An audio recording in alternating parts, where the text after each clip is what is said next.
Poor Nita. Good evening, everyone. I'm reconvening our Board of Supervisors meeting for November 6th. We did have a closed session, so we now need to certify the closed meeting. Yes. Do each of you certify that to the best of your knowledge, only public business matters lawfully exempted from the open meeting requirements of the Virginia Freedom of Information Act, and only such business matters as were identified in the motion by which the closed meeting was convened were heard, discussed, or considered by the Board of Supervisors in the closed meeting? Just go through the roll. Mr. Frazier? Aye. Ms. Smith? Aye. Mr. Whitson? Aye. Mr. Carney? Aye. And I also. All right, tonight we have 4, I think, closed hearings, or Five public hearings. 5. And we'll get the ball rolling with public hearing, special exception number 23 Madam Chair, if I may, just propose one small administrative adjustment. I probably should have done it during our daytime session, but I wonder if it's a pleasure of the board to, on the 2 Blue Rock Inn related applications, if we could put the tourist home application first, which would be 17066. That's SC number 2307-03. Simply reverse the order on the 2 Blue Rock applications. That's a motion. I'll second it. Thank you. We have a motion and a second. Any discussion? All those in favor say aye. Aye. Aye. Aye. Any Thank you. opposed? Did you have discussion? Sorry. I just had a question, why, what the difference makes? I think one is basically a renewal of something we already approved, and I think the other one, the primary application will probably be a lot more involved, and I thought it would be, they're also related, so I think that I'd like to address the tourist home first, which is far less complicated, but also I think best to go through that before we hit the other. That's all. That was the experience at the planning commission also. Here's the cleanup. All right. Here's your application. Moving into public hearing, special exception 23-07-04, Chester Gap Baptist Church. Thank you. Chester Gap Baptist Church owns tax map number 1-87D zoned village residential property located on Headwaters Road, and it is 24.33 acres in size. Chester Gap, pursuant to 17036B, 147C, and 63A, first in 2008, the church obtained a special use permit to construct a new church, but never did. In 2022, the church obtained another special use permit to allow for outdoor activity field for the church with conditions. While one of the conditions of the permit was an expiration date of 2 years after issuance, another condition required a new permit be obtained to construct any new permanent structure. The church wishes to construct a 30-by-60 pavilion with a concrete floor, shingled roof for their church-related activities such as picnics and outdoor worship. The health department commented that if the church would like to add plumbing to the proposed pavilion in the future, they would need to obtain a permit, that the proposed location of the structure does not appear to impact any well or drain fields. VDOT had no objections.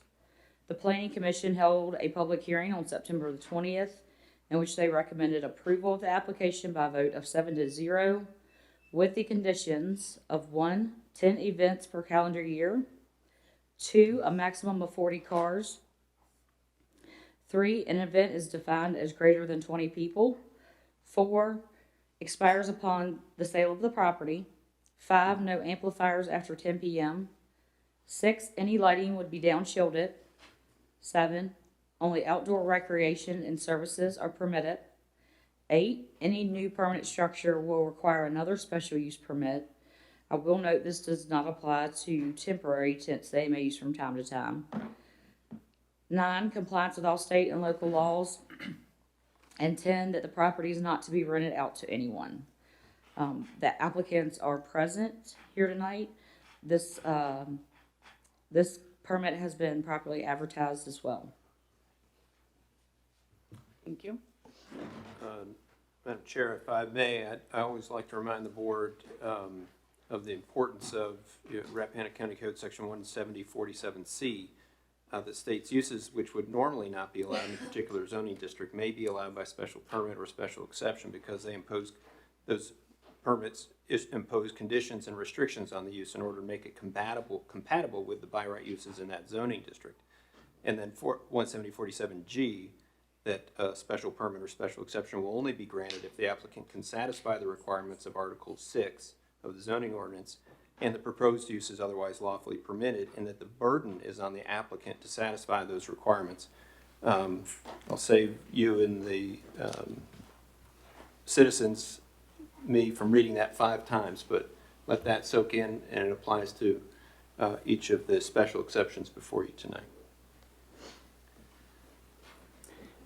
Do you have any questions for the applicant before we get started on the public hearing? Or come back after the public hearing? What would you prefer?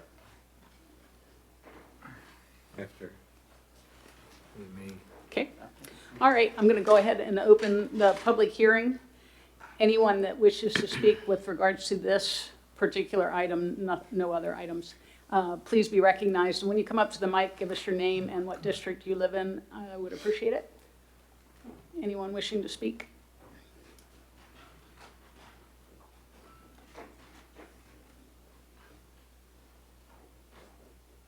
All right, I'm not seeing any hands with regards to this public hearing. So I will go ahead and close the public hearing and bring it to the board. And if anyone from the church wishes to speak, I will allow you to do that as well. I would love to ask a question. Who are the owners or the applicants? Thank you. Hi, I'm Paul Strassner. I'm pastor at Chester Gap. Nice to meet you. Good to meet you. I have a question. 40 cars, to me, seems like not that many cars. How many cars do you think that you have at a packed worship service? Easter or Christmas? So, You're asking the pastor, so he's gonna be a large number. All of them. yeah, How big was the fish? I could inflate it, but I won't do that. I think 40 cards would be sufficient. Okay. If it pleases the board to give us more, we'd certainly accept that. So I saw that, and I mean, it's just, I want to be reasonable in the sense that we're going to comport with the by right use. And if you guys have services where you have more people than that, right. and you've got more cars than that, I'm going to have a hard time reconciling 40. Churches can get very full, people, holidays, stuff like that. But it sounds like you're satisfied with 40, and that was really my only question. The Planning Commission got into this in the first cycle for this use on that parcel, and it's a beautiful spot, but you have to kind of go up a road that's kind of tight and windy to get up to an open area, and there's only so much area to have events and park cars. And I think the 40 came out of that Planning Commission discussion that they were confident those cars could fit in the graded area and not impact the residents down on Headwaters Road. Yeah. Thank you. Maybe I've got maybe for a question for Michelle Summers or maybe for Ms. Smith from the Planning Commission. I believe there was another application that came in some time ago from the same church, or I remember a public hearing that we had. So in 2022, Yeah. the initial application came in for the church to be able to use this graded off pad for their activities. Okay. And then, so what happened to that? And That was approved, and one of the conditions was a 2-year time limit. that's it. And another condition as part of that was if they decided to construct any permanent structures, they would have to come back. Okay. And in terms of the number of cars and number of events, has any of that language changed since what we approved 2 years ago? The number of events have increased, and that was at the previous planning commission meeting on this application. From what to what? I believe it was It's like 5 to 10, if I'm reading Yeah. correctly. Yeah, and I'm sorry that I lost track of what happened in 2022. Totally understandable. Yeah, so it's on the screen now. I don't know if you can see it or not. Okay. Okay, so now we're talking about 10 events, but the maximum cars is at 40. Okay. And it's no amplified music, period? After After 10 10 o'clock. p.m. Oh, okay. So you can be wild till then. That's not the expectation. I set you up. That was a good answer. Okay. It is a beautiful property. Yes, sir. We have a transformer, there's a panel box, and there's a meter-based set. So, if I understand the electrical code correctly, we'll need to have whatever's done under the structure inspected, but we've already got what we need as far as to have electricity brought to the site. I haven't been up there recently. You're welcome anytime. I realize that. Appreciate it. I guess my last question is, in light of the approval in 2022, I don't know if I know you're relatively new, but can you speak to the intensity of the use during this initial period under which the prior permit was approved? Has it been a very active public gathering place? It's not been a very active site, honestly. Okay. There have been different, things that the guys have done and that kind of thing, but it's not been something that's been overly used. Okay. I think a roof will help. We anticipate a couple of picnics a year, and that kind of thing.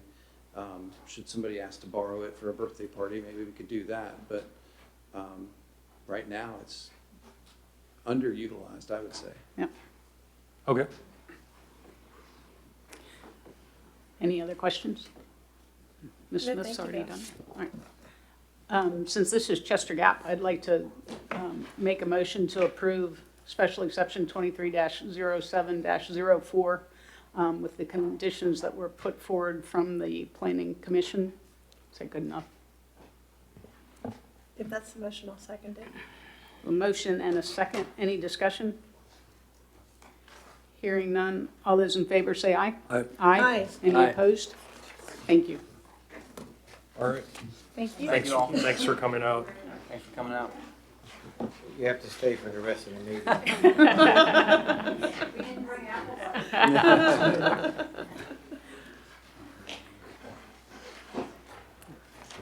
All right.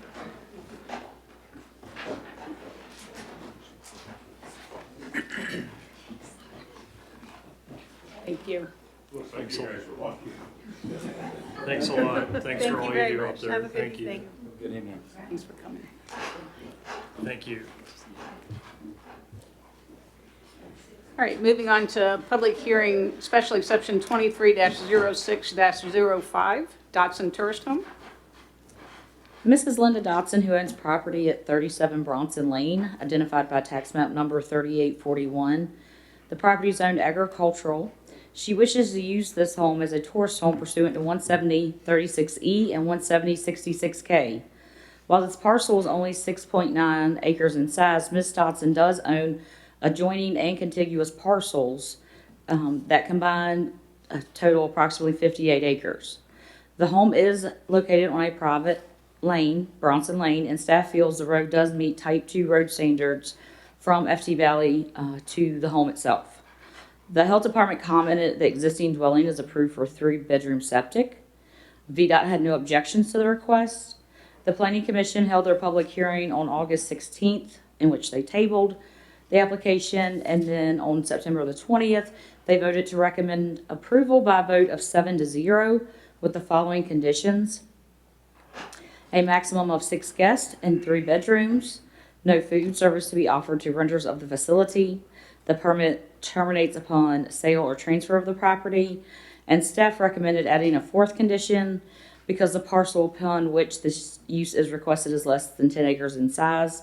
The special exception is issued to both tax map 3841 and a contiguous parcel 3843C, both owned by Ms. Dotson, will remain valid only as long as the combined acreage of the 2 parcels are at least 10 acres in area, and both continue to be held by Ms. Dotson.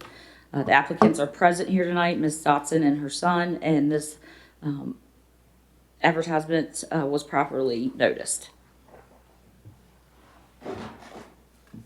Thank you for that. I'll go ahead and go in the same order as previous. Anyone wishing to speak on this issue, special exception 23-0605, please be recognized, come up to the mic, give us your name and district. The public hearing is open. Public hearing is open.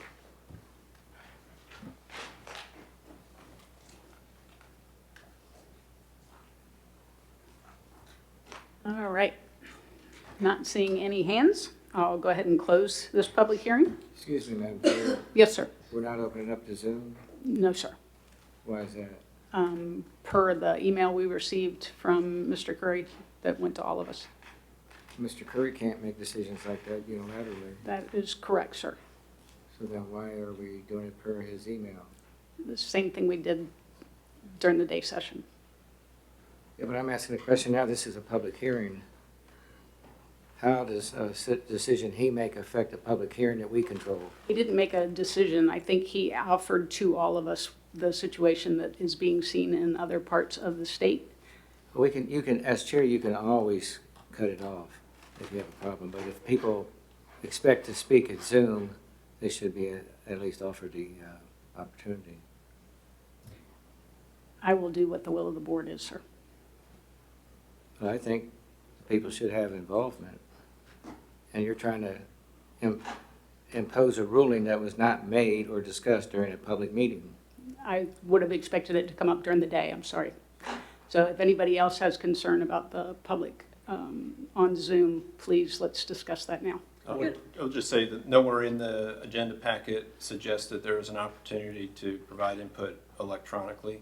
It has been included in past agenda packets. As I informed the board, I suggested to you that, as has been seen in other localities, it's been quite a risk, and you simply have very limited ability to restrict public input during public discourse periods, of which a public hearing or a public comment period is. And without an expectation placed with the community that they have an opportunity to speak during these sessions on Zoom, they can come here and say those things. They've always had that opportunity for the last 2-3 years.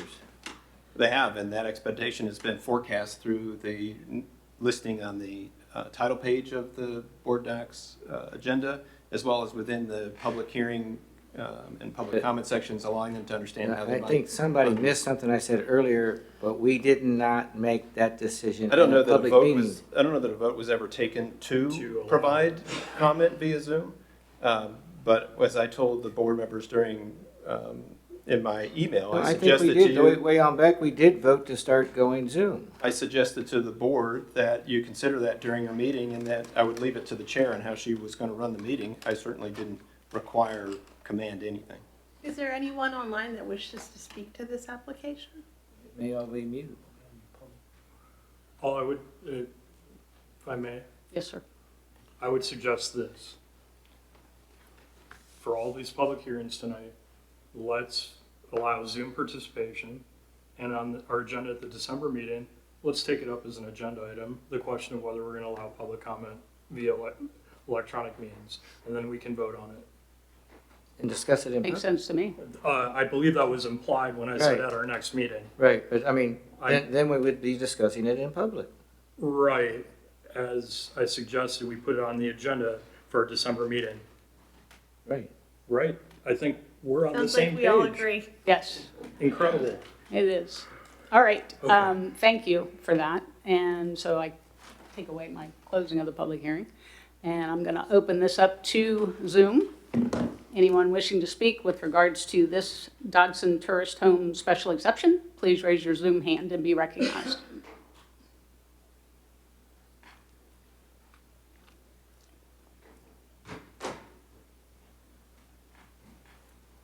The next one. Thank you. Not seeing any hands on Zoom, we'll go ahead and close the public hearing. And I'll open this up to the board. Well, this application is in the Piedmont District, which is the district that I represent on the board, so I would just like to speak to this application. I don't know if any of you went to see the house, but it's on a lovely piece of land far back from the road. And it's an empty house which had been a longer-term rental, now seeking to use it as a short-term rental, you know, perhaps intermittently. And the family that owns the proposed tourist home lives in the home immediately next door. So it will be very well supervised and overseen as it's used. So if you have any questions, I'm happy to answer them, or the owners are also present. I mean, my only question is as a reminder to me, and then I think for the public's benefit, 17066K specifies 10-acre minimum in ag and 20 in conservation, but I believe that this is invoking a related language, perhaps in the same provision, Well, about commonly owned adjoining parcels to meet the minimum, and I just want to make sure it's more nuanced than that. Okay. The section does not reference the parcel or lot. It just says you need to have 10 acres. And so It is when you more have adjoining nuanced. parcels, staff believes that that is certainly. Can you just highlight the Yeah, language? hold on.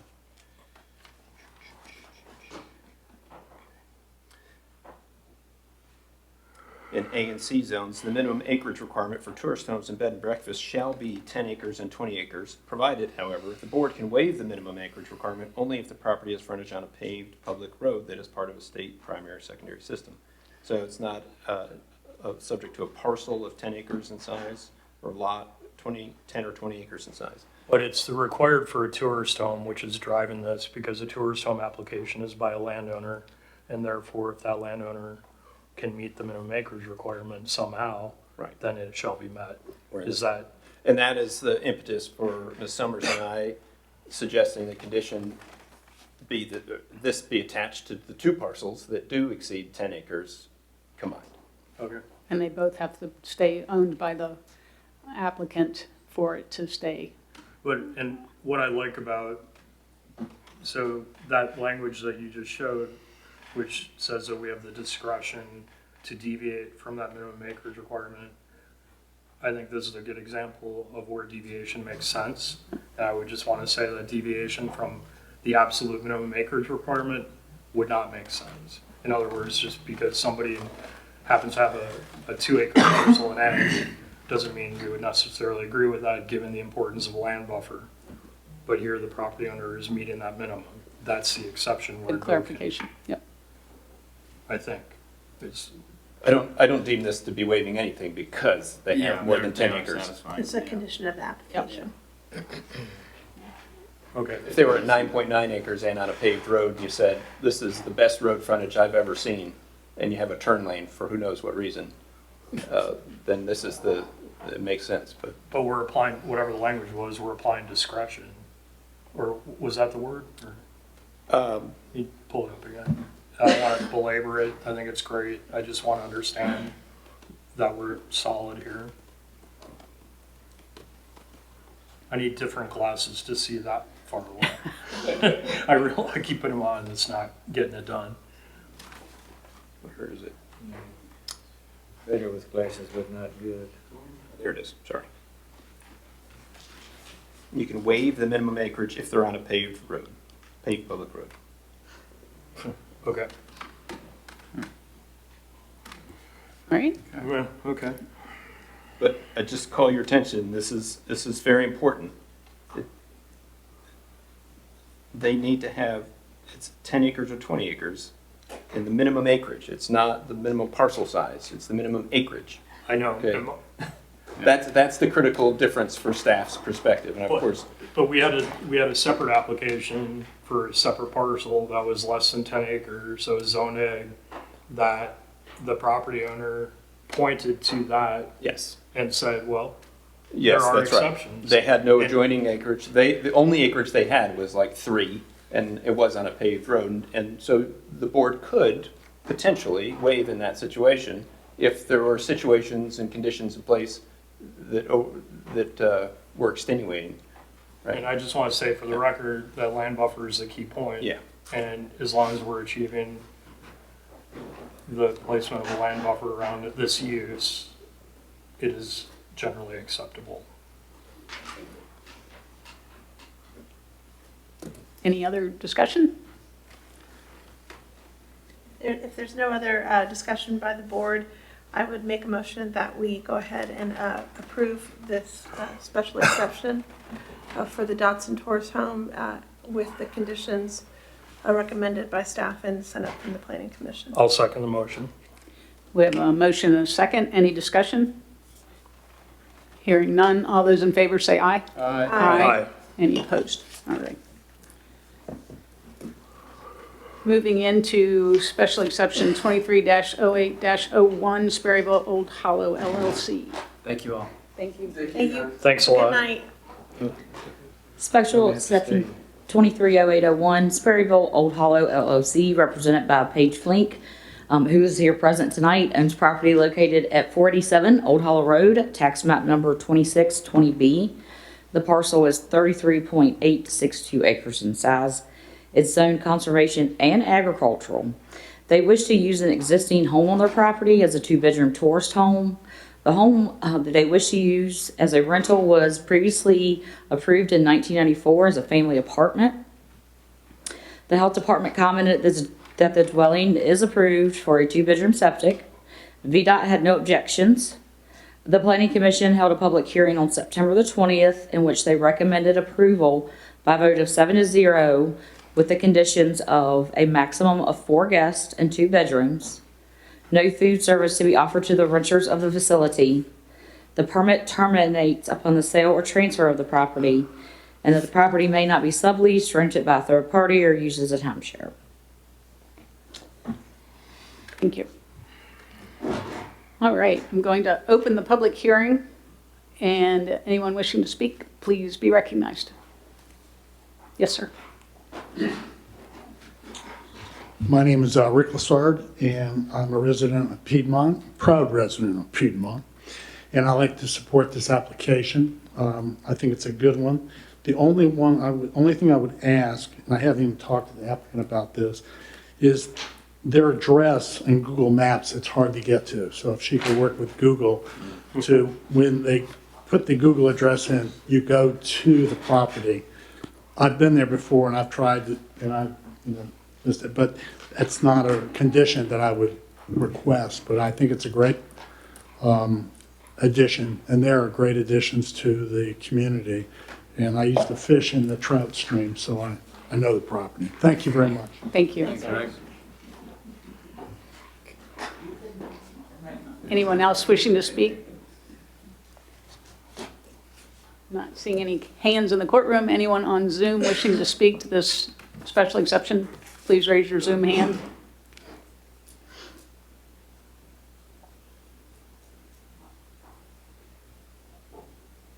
Not seeing any hands on Zoom. I'll go ahead and close public hearing and open it to the board.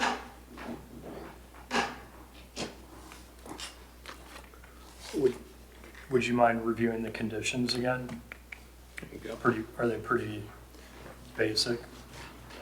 Just got them up. Oh, You speak fast. Sorry, I've tried to slow down. I know. The proposed conditions are a maximum of 4 guests, 2 bedrooms, no food service to be offered to the renters of the facility. The permit terminates upon the sale or transfer of the property, and that the property may not be subleased, rented by a third party, or used as a timeshare.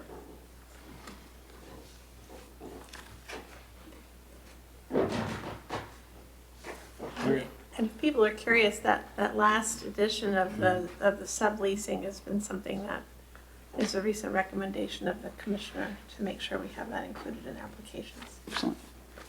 It's a potential way to subvert the short-term rental process and taxation situation. Oh, I see. So I didn't want to ask a dumb question, but when you invoke that phrase timeshare in this context, it would mean that it would basically, if you didn't have a tourist home, or can you just explain what timeshare in this context means? Or maybe you can. It's wording that's been recommended by the Commissioner of Revenue to basically make sure that somebody's not renting a rental or figuring out a way to make money from a rental, so that the owner can say, well, I didn't know the renters doing that, and then the renter and the owner are pointing fingers at each other. I believe that's the intention, is to keep it clear and avoid that renter continuing Because to I've rent. heard other scenarios, which would be if you don't have a tourist home permit, you rent for more than 30 days and then prorate it, which I understand has happened. And I didn't, but that wouldn't make sense here as a condition because this is premised on the notion of them having a permit. Yeah, and I think it's a multi-level thing, so I rent it from you long-term, and then I might have a timeshare situation where then I allow my buddies to buy my place out for a week at a time. There's really, Creative. it's a cash thing, and Did some of this come out of all that stuff in Richmond? And no, this is before that. think it was on a That's TV it's show an or enforcement movie. issue, I think. okay, Um, okay, TV shows. okay. I hadn't heard that language before. So So Great. that's the reason why we're including it now. It's the recommendation of the Commissioner of Revenue. okay. Sounds good. I mean, I think that at the Planning Commission, we felt this was a nice, clean application. It certainly has had a lot of public use over the years For sure. as the fishing ponds. The trout farm, we went there a lot when my boys were little and enjoyed it very much. And I know a lot of people will look forward to staying there and enjoying it as a rental property as well.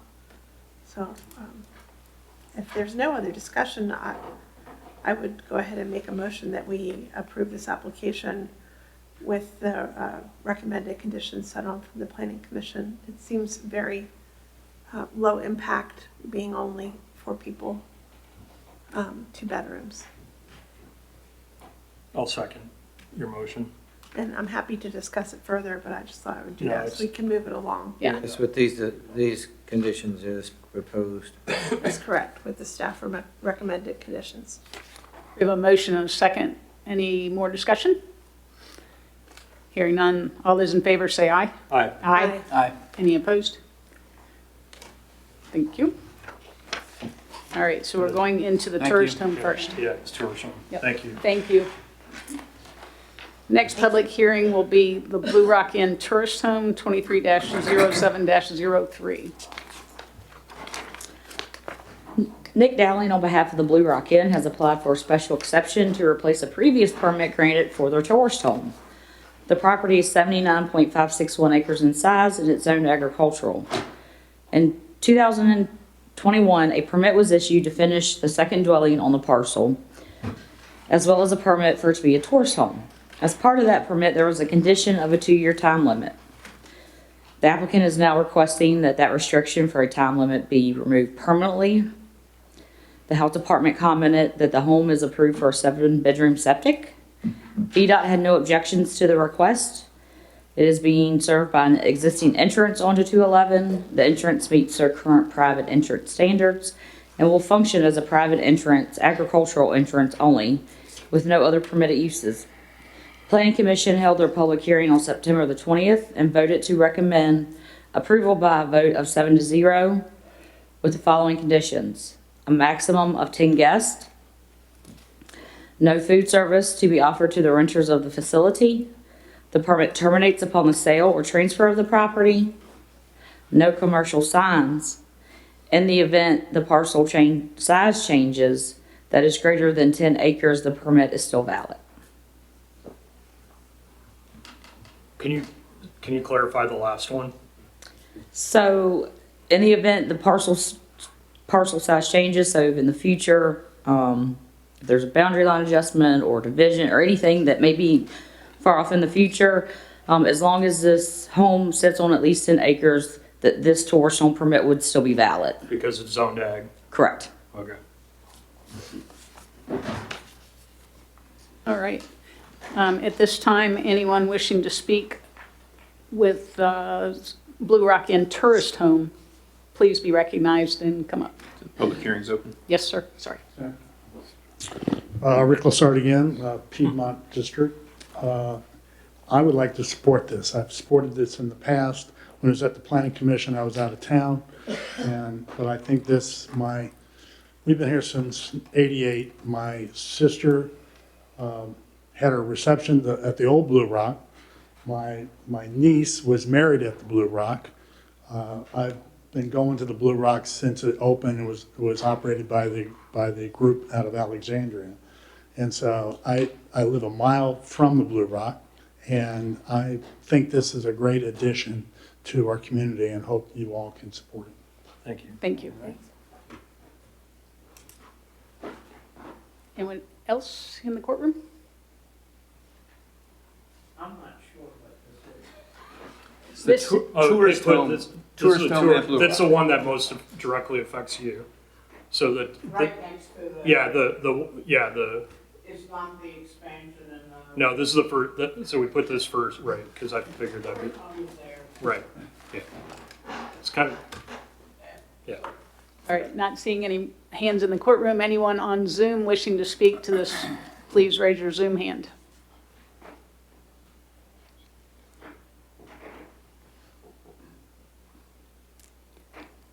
Seeing no hands on Zoom, I will close the public hearing and open it up to the board. Madam Chair, this is located in the Hampton District, so I'll go ahead and take the lead here. When we heard this last time, it was similar tonight, coupled with, at least initially, with a larger application for contemplated expansion of the Blue Rock itself. And at the time, the applicant, Mr. Dowling, left this tourist home application kind of on its own for us to review. And I think it was good for everyone involved. At the time, we all remember, and I said at the time, that it was an eyesore on the landscape, Tyvek blowing in the wind. He turned into a really beautiful property, obviously beneficial to the county and all taxpayers in the sense that it's now realizing higher property tax revenue certainly than it did in its rough and unfinished form. We just heard a tiny bit from the adjacent neighbor, and I've talked with Ms. Meyer, and I don't want to speak for her, but I know that I was most concerned about the effect of this on her because she's the adjacent landowner, and I think it's fair to say that you've not been adversely affected by that property, which is great news to hear. And I promised I would check in with her, and I did, and she seemed to have no complaints.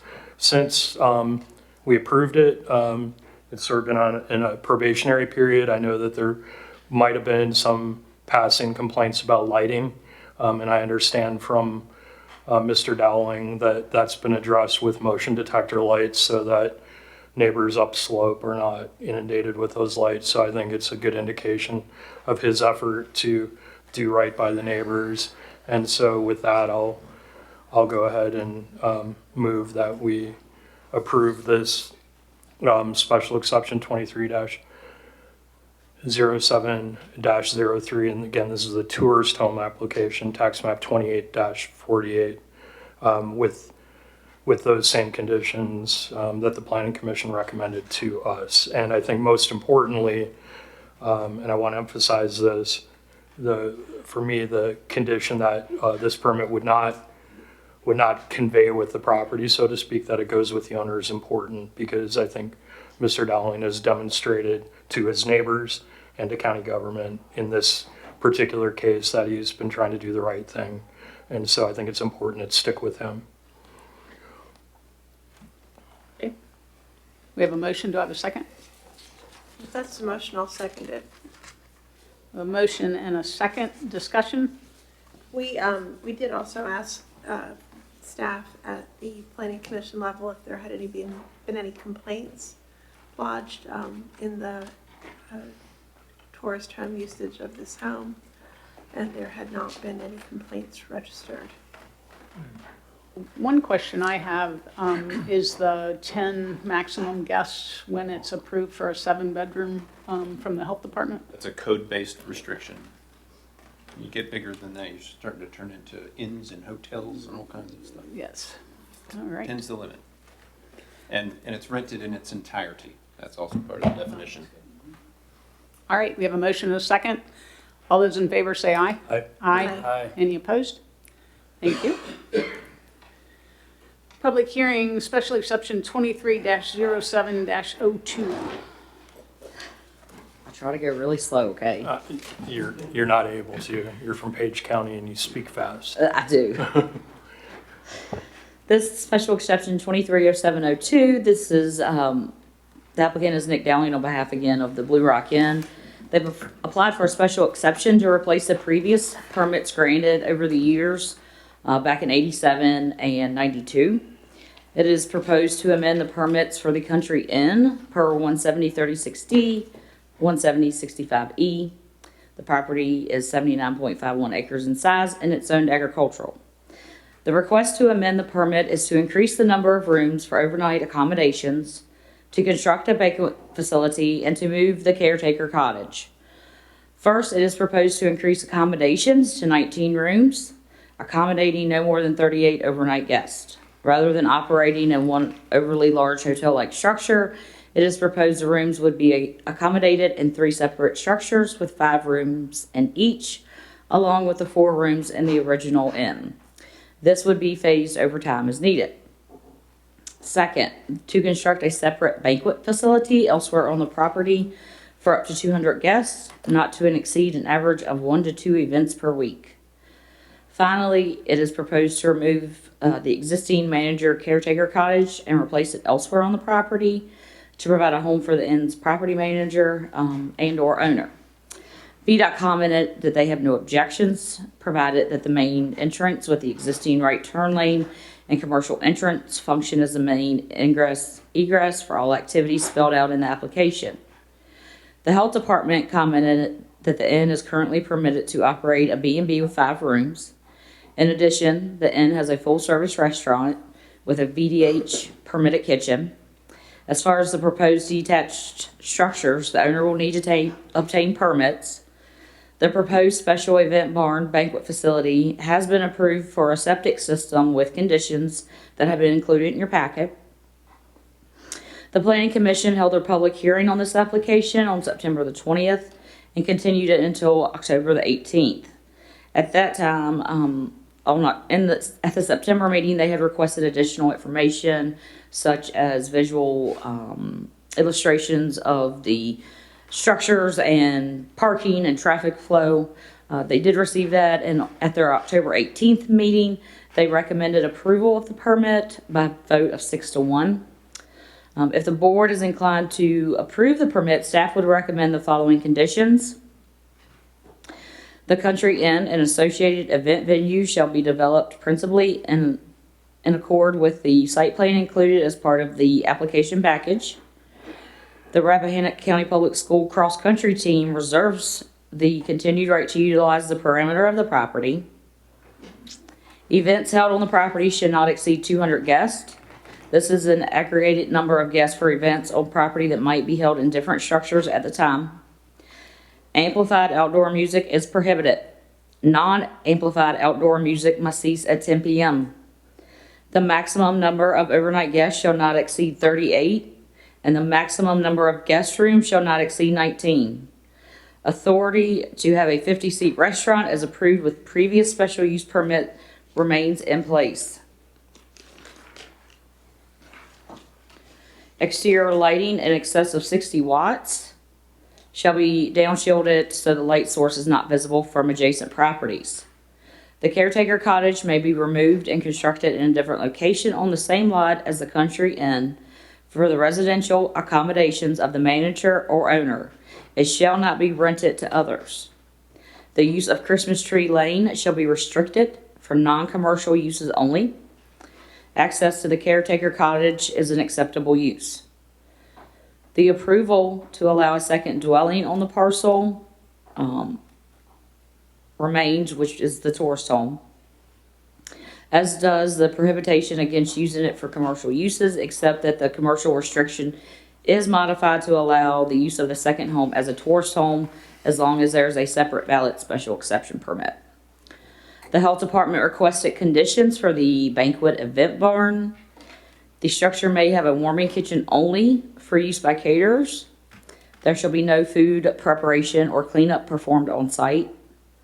The septic system shall be designed for a flow of 600 gallons per day. There shall be no more than 2 events per week. Each event shall be limited to a maximum of 200 guests and shall be limited to a duration of 3 hours. This special exception replaces all previously granted special exceptions for the country inn lodging, restaurant use, and second dwelling use. And those permits were 870407 and 921002. Thank you. At this time, I'll open the public hearing. Do you want the applicant to? Oh, if you would like. Yep. If I may, just a Sure. moment, Madam Chair. Thank you. Michael Brown, on behalf of the applicant Dowling Real Estate. Mr. Dowling is here as well this evening. I'd like to address a few comments to the board. I'll keep my comments very brief. We would urge the board to consider the application and the comments of the Planning Commission, which voted in support of the, to recommend approval of the application at their last meeting. We agree with and urge the board to implement all of the staff recommended conditions with a couple of modifications that we would ask you to consider this evening. One is that in terms of the maximum number of guests to be held at events, we'd ask the board to consider authorizing a number of events that exceed that 200 guest limitation over the course of a year. Somewhere in the range of 8 to 10, if the board would consider that. That would be subject, of course, to the applicant complying with all health department requirements and conditions. So the health department requirements would be very much a limiting factor on the size of any events that the applicant can hold on the property. And in that vein, we would ask the board to consider changing staff recommendation number 11 to where it spells out the current conditions that were in the health department comments to simply require the applicant to comply with all health department requirements and conditions, period, and leave it at that. That removes any ambiguities and makes it clear that that use has to comply, be in compliance with health department requirements. Other than those couple of tweaks to the staff recommended conditions, we ask you for your support. Thank you. Can you, so the condition was, or the related conditions on events were 1 to 2 per week and no more than 200 people and 3-hour limit. That's what's currently spelled out in the health department comments. That's correct. Okay, so all you're saying is just refer to that, and you're not asking for any adjustment in terms of number of events, total maximum number of guests, or the time limit. What we're asking is that that the conditions simply state that the applicant is required to comply with all health department conditions or restrictions, period, full stop. That way, depending upon the final, the final ability to develop that septic and drain field system, for example. I mean, if the health department, for example, said that it could only accommodate 1 event per week, well, then the applicant would be stuck with 1 event per week. I mean, that's because he can't lawfully exceed or violate the health department requirements in the first place. So we simply suggest it's satisfactory for the board to simply say comply with all health department requirements. That's no more than telling him comply with the law, which almost goes without saying. It's just when you started your comments, I heard you mention the 200 and then the 1 to 2 a week, and I didn't lose you at all. I just wanted to make sure that you weren't undoing any of those details. But now that you've confirmed those are locked into the health department recommendations, we're simply referring to those. Whatever the health department requires. What he is saying is that this will go through a formal design with the health department, and it's possible that Mr. Dowling's designers can develop a system that could accommodate more than 200 people, multiple days per week, et cetera. And he wants to be held to whatever his permit is when it's issued. What did we advertise, though? What did we advertise for the public? I don't see how we could raise it tonight after we've advertised 200. No, disagree that Now, that's I how. know what you're saying, but we've already run through this, and the county attorney's not here to give us a legal opinion. But we had to reverse something several years ago where in a meeting, Right. we did something different. And if we don't give public notice, there might be one other person that wanted to come here if they thought it could possibly be raised more than 200 and they didn't show up. Yeah, that's part of my concern. It's called a descriptive advertisement. Well, right, because, and I kind of want to ask Ms. Smith this question, in terms of those key details about the event space, which are 1 to 2 events per week, 3-hour duration, 200 guests, was that driven by planning commission discussion and recommendations? That's the Or was language it- as I remember it came into the planning commission that way. I'm sorry? I remember this is the language you all submitted to the planning No, commission. that's the language from the health department. Yes. The comments in the application. The health in the department material. comments were based on Drain field. drain field evaluation at the time of your application. I mean, those numbers have to be related to something. They're based on the building, the plans that were previously submitted to the health department for the event barn structure itself. That's something they had already reviewed and was in their file. Okay. Right, so if you approve an event barn structure that's consistent with the site plan and the materials that you have before you this evening, the health department has already reviewed that, and their comments incorporate the restrictions that they would put on that in its current configuration. Can I ask a real quick question? So would it be okay with you guys, number 3 caps it at 200? Well, So- we would like the board to consider allowing a certain number of events above that 200. Got it. So Right. I don't see how we can do that. I just wanted to ask a real quick question, so just to Yeah. clarify what he's asking. So 3 would be 200, or maybe 8 times a year you get 300, Right. but that down below, follow the health department rules. It still has to follow health department conditions and restrictions, period, full stop. What if the health department says 500 people? We've set up here 200 or 300. They could, And his, you could still limit it, obviously, in your condition. But I'm saying with the wording that you're asking for, Right. it's open-ended based on what the health department recommends. And there's no cap. It could be as high as 5, 6, 7, whatever the health department says is the number. Or the health department could come back and say, well, I'm sorry, Mr. Dowling, but you can only accommodate 50, so you're stuck with 50. Well, it would be 200 as advertised or whatever the health department What? regulates underneath of that. I don't see how we can grant you something tonight based on you walking in here asking for something to be increased and it wasn't advertised.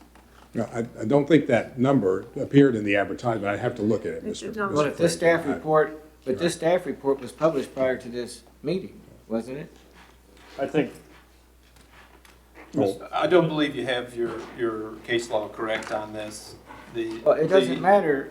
I think we've already done this. We've been through this once before with tourist homes about 4 or 5 years ago. yeah, I think I'm with you, and I just wanted to point something out to you, because Mr. Carney just pointed this out to me. So you have, and this would be consistent with the advertised permit, if you just bear with me for a second. So there's staff recommended conditions, and number 3 says events held on the property shall not exceed 200 guests.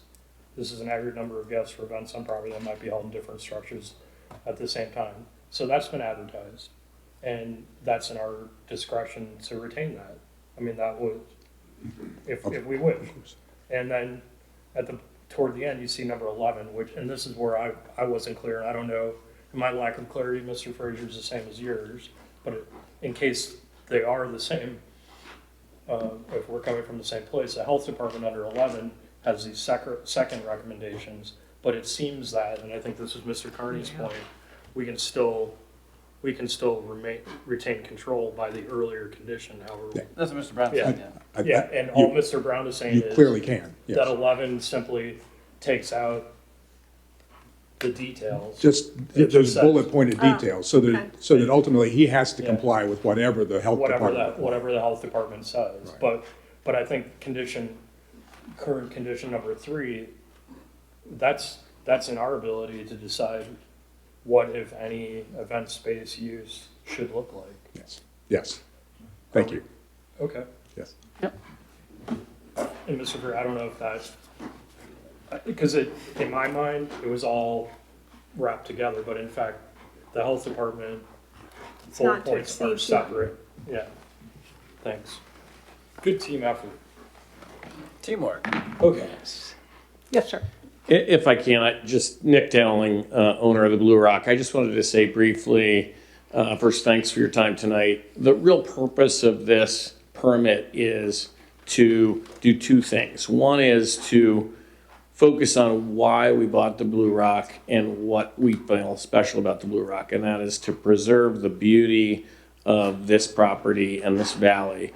We have worked really hard with our neighbors and to improve the property in a lot of different ways. When we bought it, as Mr. Whitson said, there was a half-built property on there. The vineyard had become ruined and was no longer functioning. The inn was not in great conditions. The horse fences were all broken. The stables were peeling.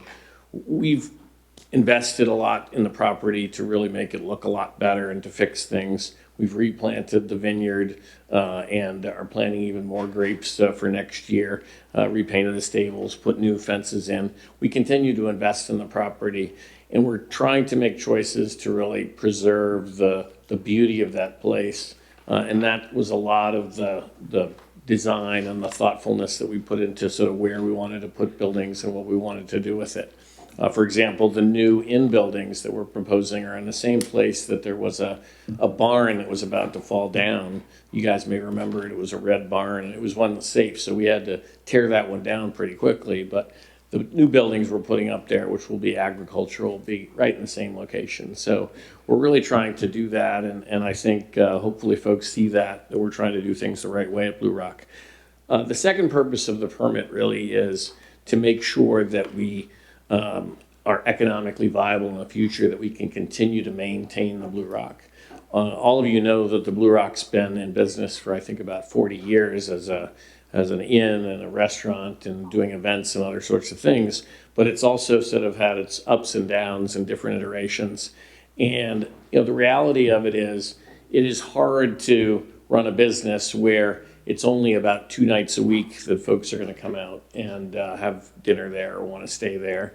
Most of the guests at the Blue Rock are just coming for the weekend, and it's also somewhat of a seasonal place, Rappahannock. So maybe 8 or 9 months of the year is when we really get our business and we have to shut down. So when you boil that down, it's the challenge is running a restaurant or an inn that is really only open less than 2 days a week on average over the course of the year.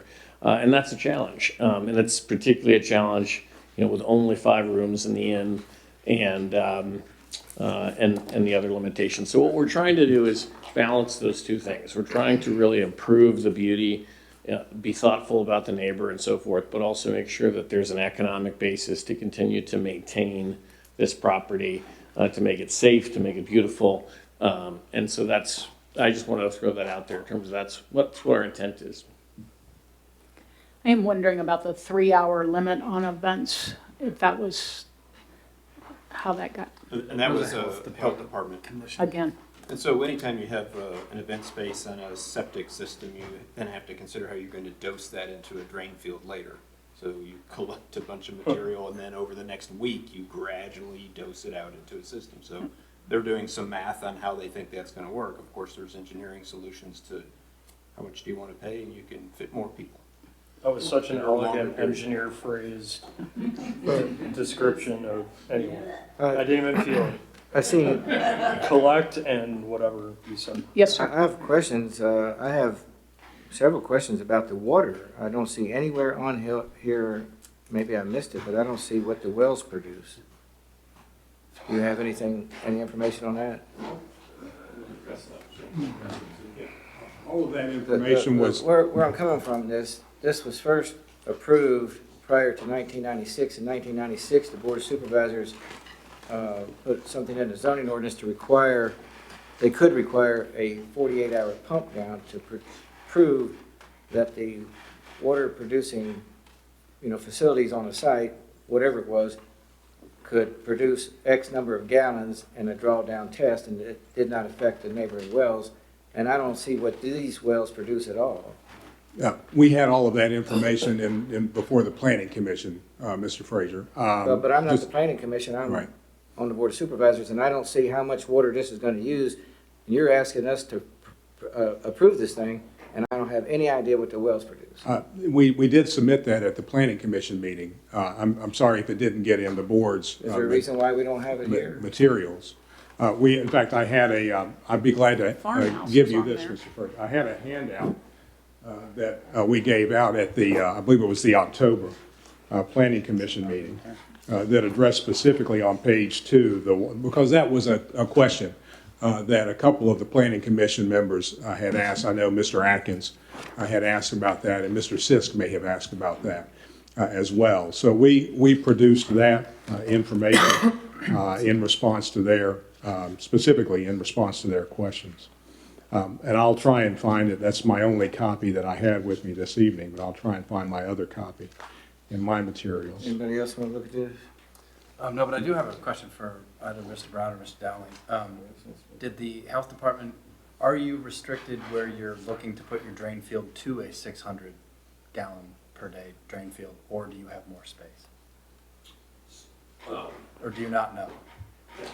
You need me to speak in a microphone, but we had a septic engineer look at two things. One specifically at the septic requirements for the event facility.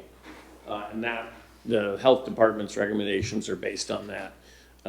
And that's something that we would resubmit now, because it's been enough time. We'd have to resubmit a septic plan as part of that facility. We also had the engineer look at the broader potential needs of septic on the property. And the engineer found additional soil on the property that could support expansion of the inn. We were looking at the expansion in accordance with the 92 permit at that time, which is similar to what we're asking for now. And they didn't do a formal definition of a drain field and fully do that out. And we would, of course, have to do that as part of the construction, the building permit. But they did identify that there is sufficient room. And as you all know, you can use engineering to spend more money to get the septic where it needs to be, even if the drain field is somewhat limited. And so what I heard Mr. Brown saying is that you all would like, and I kind of heard you saying this too, that for just business viability reasons, doing a handful of events per year that are larger, whatever that number is, and that you guys would then go figure out what size drain field you need, and you would just adhere to those health department restrictions. Yeah, that's right. We're certainly very attentive to the fact that we don't think the neighbors in the community want us doing really big events every week. And I think most of the events are going to be quite small, under 100 people, 75 things.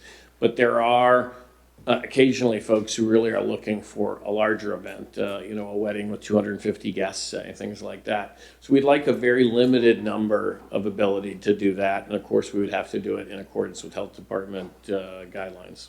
Got it. Thank you. Could I ask a If I question? may, I'd like to respond to Mr. Frazier's question. Mr. Frazier, we also, and I don't know why it didn't get in the board's materials from the prior meeting, we did have a copy of the Blue Rocks Waterworks permit, and it shows a capacity, if I may. Yeah. So I think it's kind of important that you're asking to more than double the water use, and we don't know how it's gonna affect any of the neighboring wells. The Waterworks permit shows that it's permitted for 14,400 gallons per day. The additional requirements of the proposal require an approximately 15,000 gallons per month additional capacity. That's 500 gallons of water per day. So as we had shown in our handout that we gave out at the Planning Commission meeting, our capacity under the existing permitted Waterworks permit exceeded by a factor, I think, of 10 the amount of water requirements even under the new current proposal.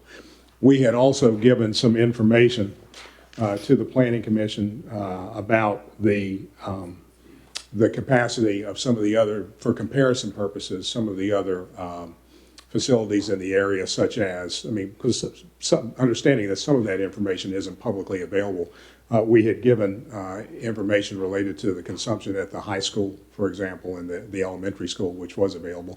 And I can pull those figures for you if you'd like to review those as well. Mr. Frazier, if I could just add, it was a great question that the planning committee raised, and we did considerable work on it. We Mr. Dowling. engaged with our engineers who had looked at Hey, the no, can- Thank you. And, you know, the bottom line was that the engineer said, the Blue Rock is blessed with a very, very strong, capable groundwater, and that in fact, it vastly exceeds the capabilities of what we're asking for by an order of magnitude. So we appreciate the concern, but we're blessed that in this case is not an issue according to the engineers that we've consulted. We can. That's we can based certainly- on the output of this well. I'm just wondering if anybody has ever done a test of any sort to see how drawdown of that amount of water would affect the neighboring wells that That's- aren't on your property. Yeah, I mean, I think that's what the engineers do when they calculate the water capacity of the wells, is they're calculating how much the existing groundwater ability can do, and our capacity is far exceeds what we're asking for. Right, So but all that extra water The reason that we remains. went to 48, when it was first proposed, it was like an 8-hour drawdown, but I had recently, before I went on the board, had been involved in a 48-hour pump down, and we pumped the town of Marshall dry during that test. So they didn't get what they wanted approved because they didn't find new water. They tapped into the water before it got to Marshall. Right, and we're fortunate that we don't have that problem because we had the And engineer I look don't, at I it. didn't know that, see, I don't see that here yet. I mean, I see that you got a lot of water, but I don't see where they did any type of a 48-hour drawdown and where it was documented that it didn't affect any neighboring wells. So I have hesitations because I don't know this. I think the engineer's conclusion is if the groundwater has this much capacity and we're just increasing the use from I this to understand this. some of that, but if you don't determine how it affects neighboring wells, then we don't have that information. It's all based on observation of one well. Yeah, I would defer to the engineers, didn't see that as a necessary test. All right. I think it should be required, or we at least get some more data. Gonna open the public hearing with regards to Blue Rock Inn amend Country Inn, so it's 23-07-02. Anyone wishing to speak with regards to this public hearing, please be recognized and come up. Yes, ma'am. Oh, yeah.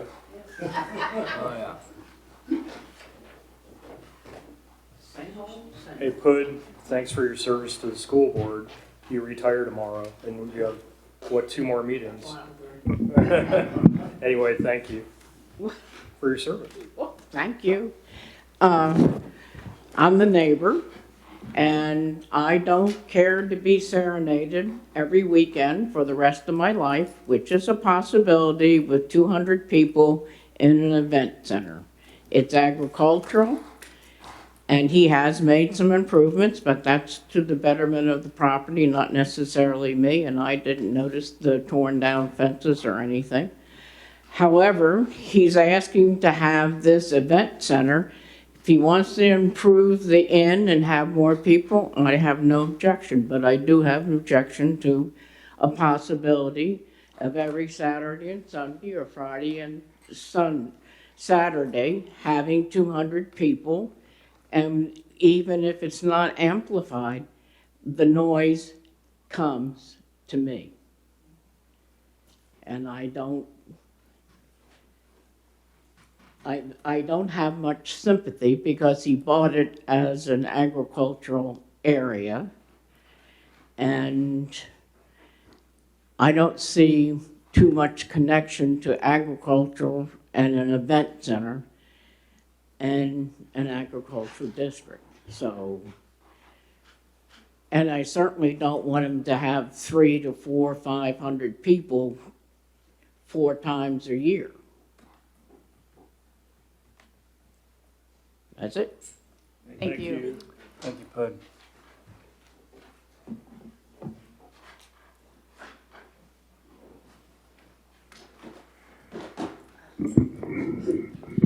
Carolyn Butler, Piedmont. I just like to say that I believe what Mr. Fraser suggests is what we should do. And I'm saying that because of what the golf course did to us in Sperryville. There are 2 residences now with no water in Sperryville. And I would say it's because that golf course is drawing off a lot more water than they said they would. So I think you should really consider what the effect it does have on the neighbors' well. Thank you. Thank you, Carolyn. Thank you. Just for point of reference, we did require a 48-hour pump down on that. I think I had that at the tavern before we got our permit. I think we should do it. Yes, sir.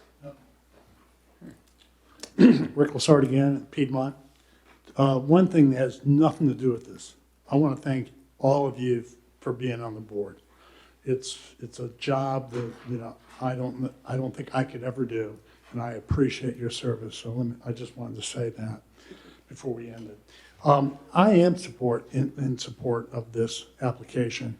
I do understand your concerns and your concerns and your concerns. I believe those are valid. But the use, I've been an architect for over 50 years. I have traveled all over the world and stayed in inns similar to what Mr. Dowling is proposing. And they've been wonderful experiences for us, my wife and I.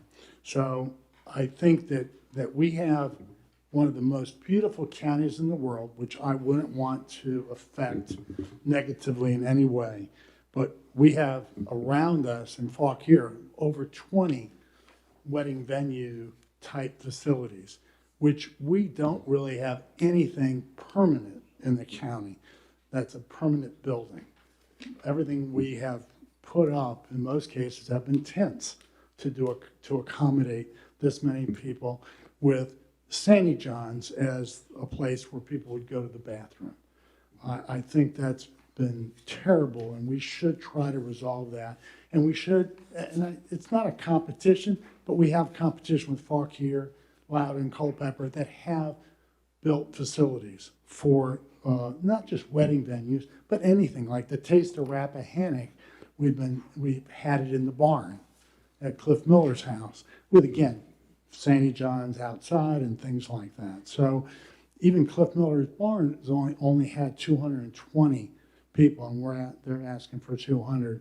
So I would hope that we would go and approve this. Also, the inns that do the wedding venues now are the Inn of Little Washington, which I can't imagine what they charge. Glen Gordon Manor, which when they do a large facility or large thing, they do it in a tent. And same thing with the Blue Door. They do it in a tent at the Blue Door's facility in the back, and then come inside for the dinner. So I just hope we would look at this. I understand the concerns, but at some point I hope we would go forward and do this for the Blue Rock. Thank you very much. Thank you.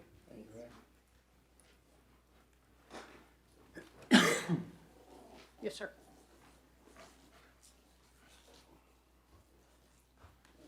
John Capielli, Hampton District.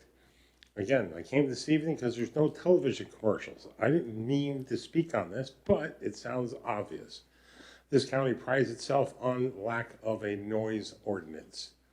And yet I'm hearing people talking about noise. I hear all kinds of noise on 211 as they're racing up and down the road, on the bikes and whatnot. Everybody's shooting. That's fine. I live with it.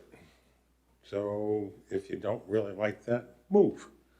Second, once again, Mr. Fraser, you've come up with something that is unique with the leak down. I've been coming to these hearings for 6 years. First time I've ever heard it.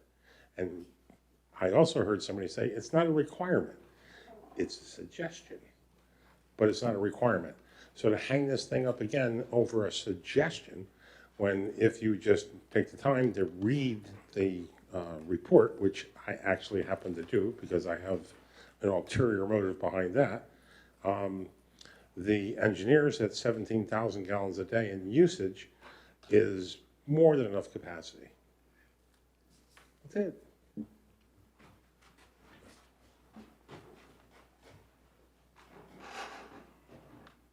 Anybody else in the courtroom? Yes.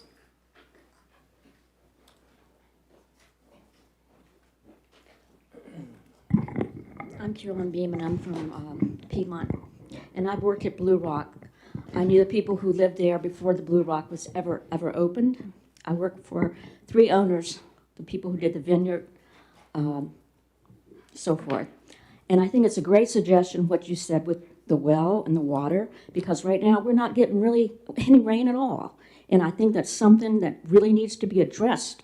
It should be mandatory that people look around and respect their neighbors. And people aren't doing that in this county anymore. And that really pisses me off. Could you repeat your name, please? My name is Carolyn Beam. Carolyn B. HL. And Carolyn is in the Hampton district. Carolyn B. Anyone else in the courtroom? Not seeing any hands here. Anyone on Zoom wishing to speak, please raise your Zoom hand.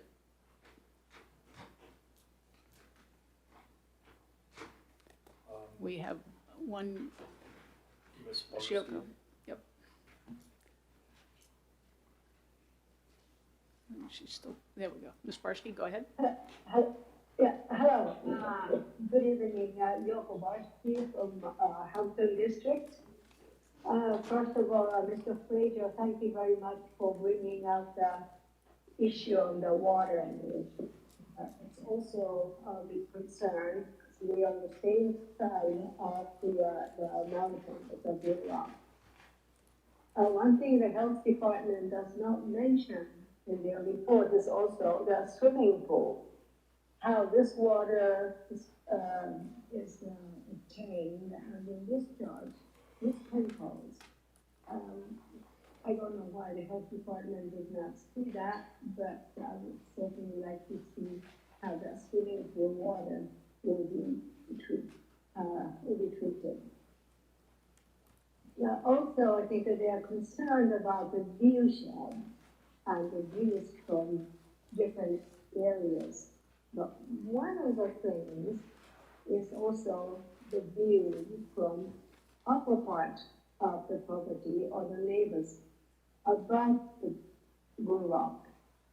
Since they will be introducing at least the 2 buildings, this owner's cottage and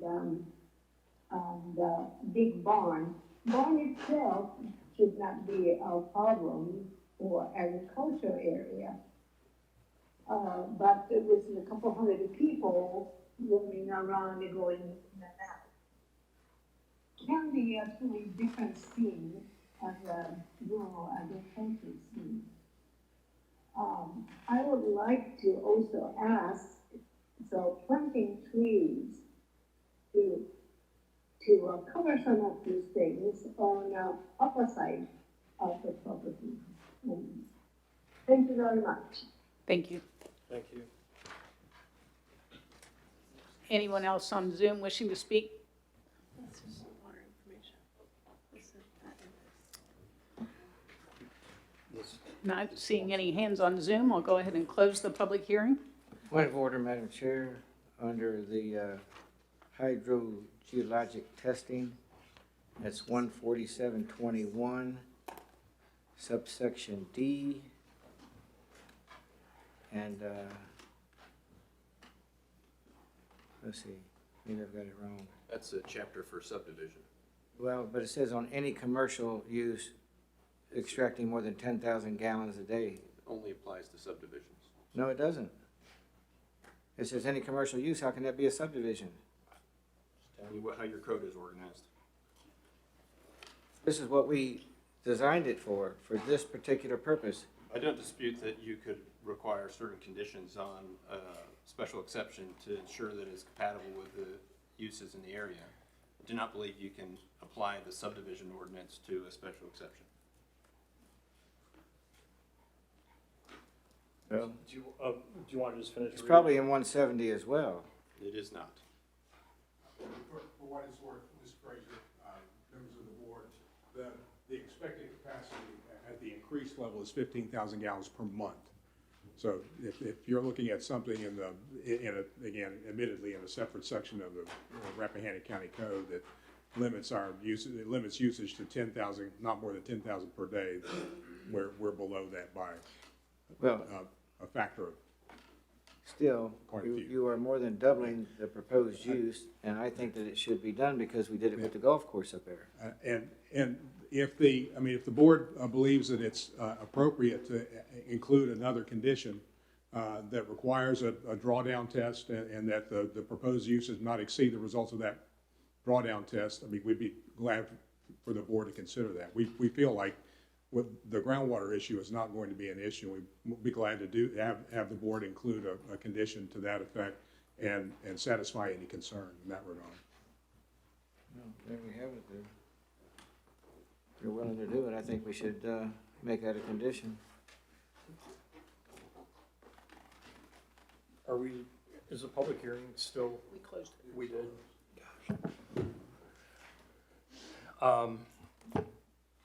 Thank you very much for your presentation, Mr. Dowling. And again, I do want to emphasize that I think with your tourist home, you've done everything right. And I think the fact that we renewed it points to that. And your immediate neighbor had no concerns with it. And it sounds like you've even made adjustments along the way. So no doubt, you're a good player in the system that we have. And the other thing I'll note is, and I don't know whether or not you necessarily could do this with some of the contemplated and expanded uses that you're proposing, but we do have instances in the county where individuals engage in commercial uses under the guise of agritourism without pursuing any zoning permitting at all. And although this is a painful process and it's a costly one at times, and I recognize that, I also think it is a good process because where an applicant might invoke agritourism provisions of the Code of Virginia to do whatever the heck they want, members of the public and our board never have an opportunity to weigh in on those activities that sometimes just sprout up with no zoning review at all. So in that sense, I want to recognize that you're doing this, in my opinion, the right way, which is you're going through a process, you're allowing your neighbors to comment. I also do appreciate, having visited the Blue Rock over a number of years, that it is clearly a tough place to do business. And we weren't here in local government when prior special exceptions were handed down, but to some extent those special exceptions have led that property in a certain direction that, whether we like it or not, is a commercial use on an agricultural parcel. And you've taken the assets that are there and you've improved them, I think, very tastefully, and you've done your work there, I would say, incrementally, and I applaud you for decoupling 2 years ago your tourist home application from, at the time, a larger application, because it gave your neighbors a chance to at least trust but verify, for lack of a better way to put it. And I think so far you've done right for the most part by your neighbors. And just full disclosure, I did come over to your property, and we had a very short period of time within which to meet, which is my fault. And the focus was really where you would place the 3 additional buildings with 5 rooms each. And that doesn't give me any pause at all, because I know what was there before. I know it didn't look great. And I know that even at 38 guests, that property really absorbs those people. And you're talking about overnight guests. And to the extent that we're approving tourist homes almost as a routine now, I don't see your use which is kind of more supervised than a tourist home operation, is any more threatening to the peace and well-being of an agricultural area than tourist homes, although more concentrated. The location of those buildings, at least from my perspective, I can live with that. And my big concern right now is the event center. And my concern is that we already from the planning commission, and I do acknowledge that this came with almost unanimous, not unanimous, but almost unanimous approval from the planning commission. They set certain conditions related to that event center. And my question to you is, given in the past you have taken an incremental approach and to expanding your operations, and given that has gone well so far, my question, just asking, given the scale of this application and given concerns expressed tonight regarding the event center, would there be any scenario under which you could at least live for a period of time with just the room expansion portion of the application? And I ask that respectfully, and recognizing that you're a business person, you've come to us and said that you also have to ensure the commercial viability of the property. But the event center worries me a little bit because in Mr. Brown's affirmative comments tonight, it sounds like we're already hearing, and maybe I'm still not getting it, but hearing like perhaps the limits that were here would be fudged even a little bit more to have even larger events X number of times per year, which gives me further pause. If you'd come in and said, we're fine with all of this, it would be different, but it's like, you're fine with all of this, but it sounds like you might want to do even more from a public event facility perspective. And I guess I'm asking if there's any, from your perspective, given the success you've had in demonstrating that you're a good player and that you want to do right by your neighbors, but also want to be economically viable, whether you'd be willing to decouple the event center for the purpose of this permit and revisit it at a later date. If I may, Mr. Winston. Of course. Thank you.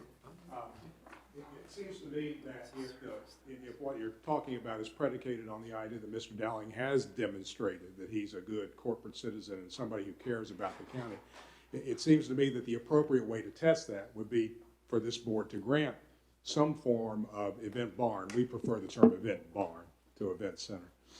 Event barn usage. This is exactly what happened with this is analogous to the tourist home application.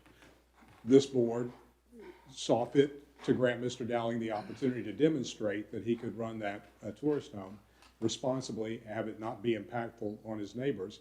And we're back here tonight, two years later, in that context.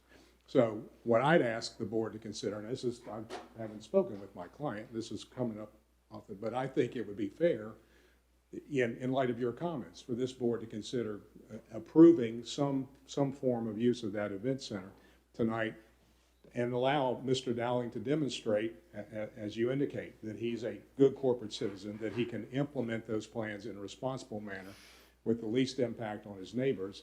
And that's the only way I know for him to be able to demonstrate that to the board and to the public. Fair point. Yeah. Add a couple comments.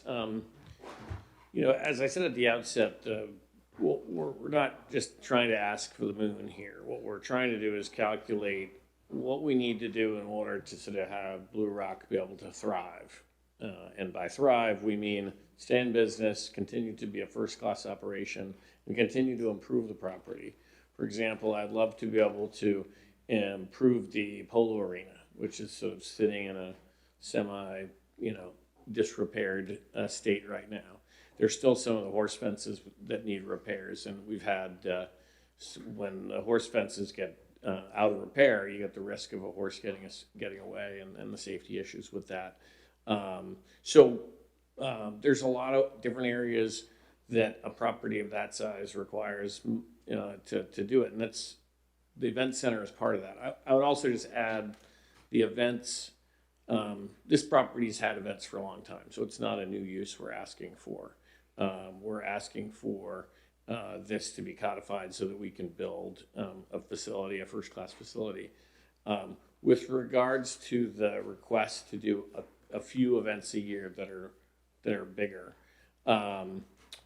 it's really, we had a conversation with someone, because I was doing some strategic thinking about the events business and sort of what we wanted to do with it, and that is kind of a key need and a key economic driver for events in this area. There's lots of event facilities in the area at the smaller level, not as much as in the bigger level, and so for us to be able to sort of offer an event center, particularly weddings, where we can be sort of full service, if you will, there's going to be a couple of times a year where there's going to be a bigger event, and that's where it came from.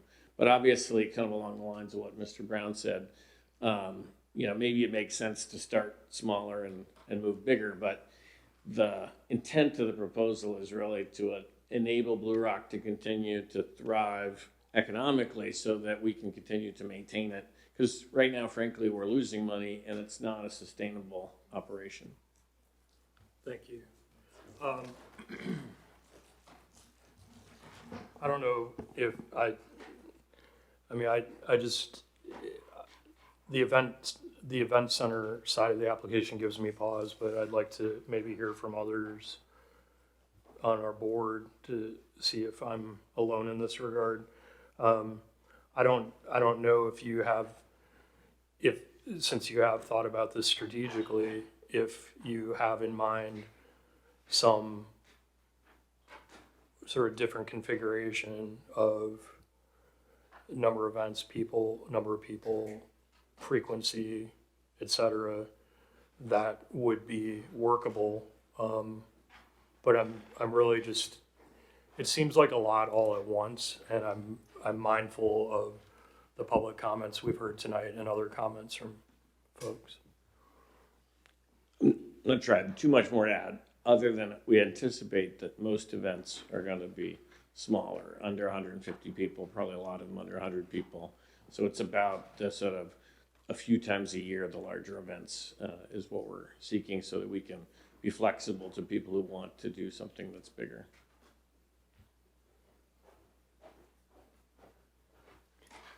If I could also ask a question about the buildings that you're proposing.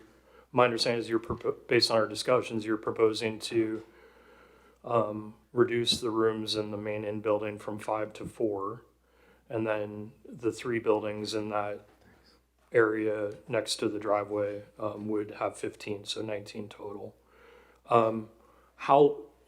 If you were granted this special exception permit to expand your number of rooms and build these 3 buildings, how long would that take? I know the board heard from one citizen who's a Hampton District resident who pointed to or I guess it's a code provision, Mr. Brown could speak to it, regarding the time limit for the construction period when the construction is tied to a special permit. The zoning ordinance has a specific provision, 170-60, I think, I'm going from memory. It talks about that if the use that's approved under the permit is not commenced within a period of 1 year, then the permit is deemed to expire without notice. Yeah. Unless the applicant comes back in and asks for an extension. Right. That is actually something that did happen in the history of Blue Rock. The original 1992 application was approved by the board then. The applicant at that point didn't commence constructing, and that actually happened, I think, 3 consecutive years before finally they stopped coming in and asking for extensions, and the then county administrator suggested that at that point it was apparent they weren't going to pursue it, and they needed to come maybe with a new application. I know from the the material, in fact, in your application materials, the proposal is not to go and build all three of those buildings all at once. We talked about that being phased in over time.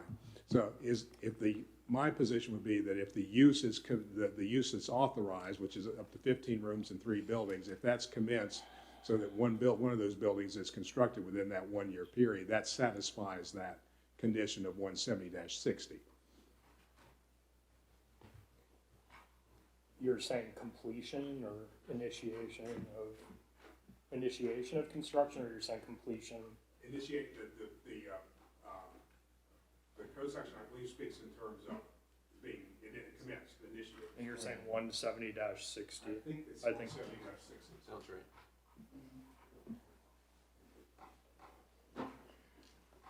And your position is that the three buildings are part and parcel of the same special exception permit and the same expanded use, and one of those units, if construction is begun within 1 year, then that meets the requirement. Then the use is commenced. And that's when I turn to our county attorney or county administrator and ask whether that is true. 170-60, expiration. With the exception of public uses, whenever a special permit or special exception is issued by the BCA or board, the activity authorized thereby shall be established, and any construction authorized shall be diligently prosecuted within such time as the BCA or board may have specified, or, if no such time has been specified, within 1 year after the effective date of such permit or exception, unless an extension shall be granted by the BCA or board because the occurrence of conditions unforeseen at the time of the granting of special permit or special exception. If construction is not commenced within a period of 1 year, unless an extension is granted, such special permit or special exception shall automatically expire without notice. So commenced is the operative word, and the period is 1 year overall or longer if granted by the. It's a weird use of the word prosecuted. I don't know why that's, it's really bizarre. What happens when you have lawyers write up? I think it's used in lieu of commenced or something. I don't know. Okay. What has you concerned on the event venue? That I'd like to know if you can. It's just a lot. I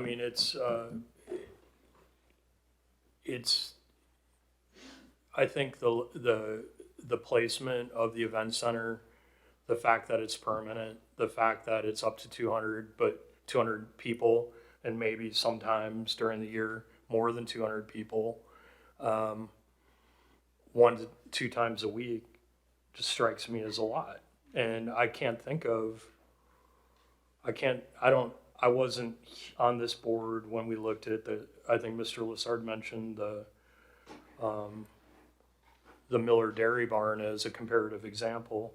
I don't know what conditions were placed on that in terms of maximum number of people and number of events per year, and I do want to acknowledge Mr. Dowling clearly understands that you can have a plan to do something, but he's already noted that the events likely would be smaller. But I guess it's the permanence of it, and then also there seems to be, as we're hearing this tonight, when I'm admittedly already concerned about the intensity of use on that property when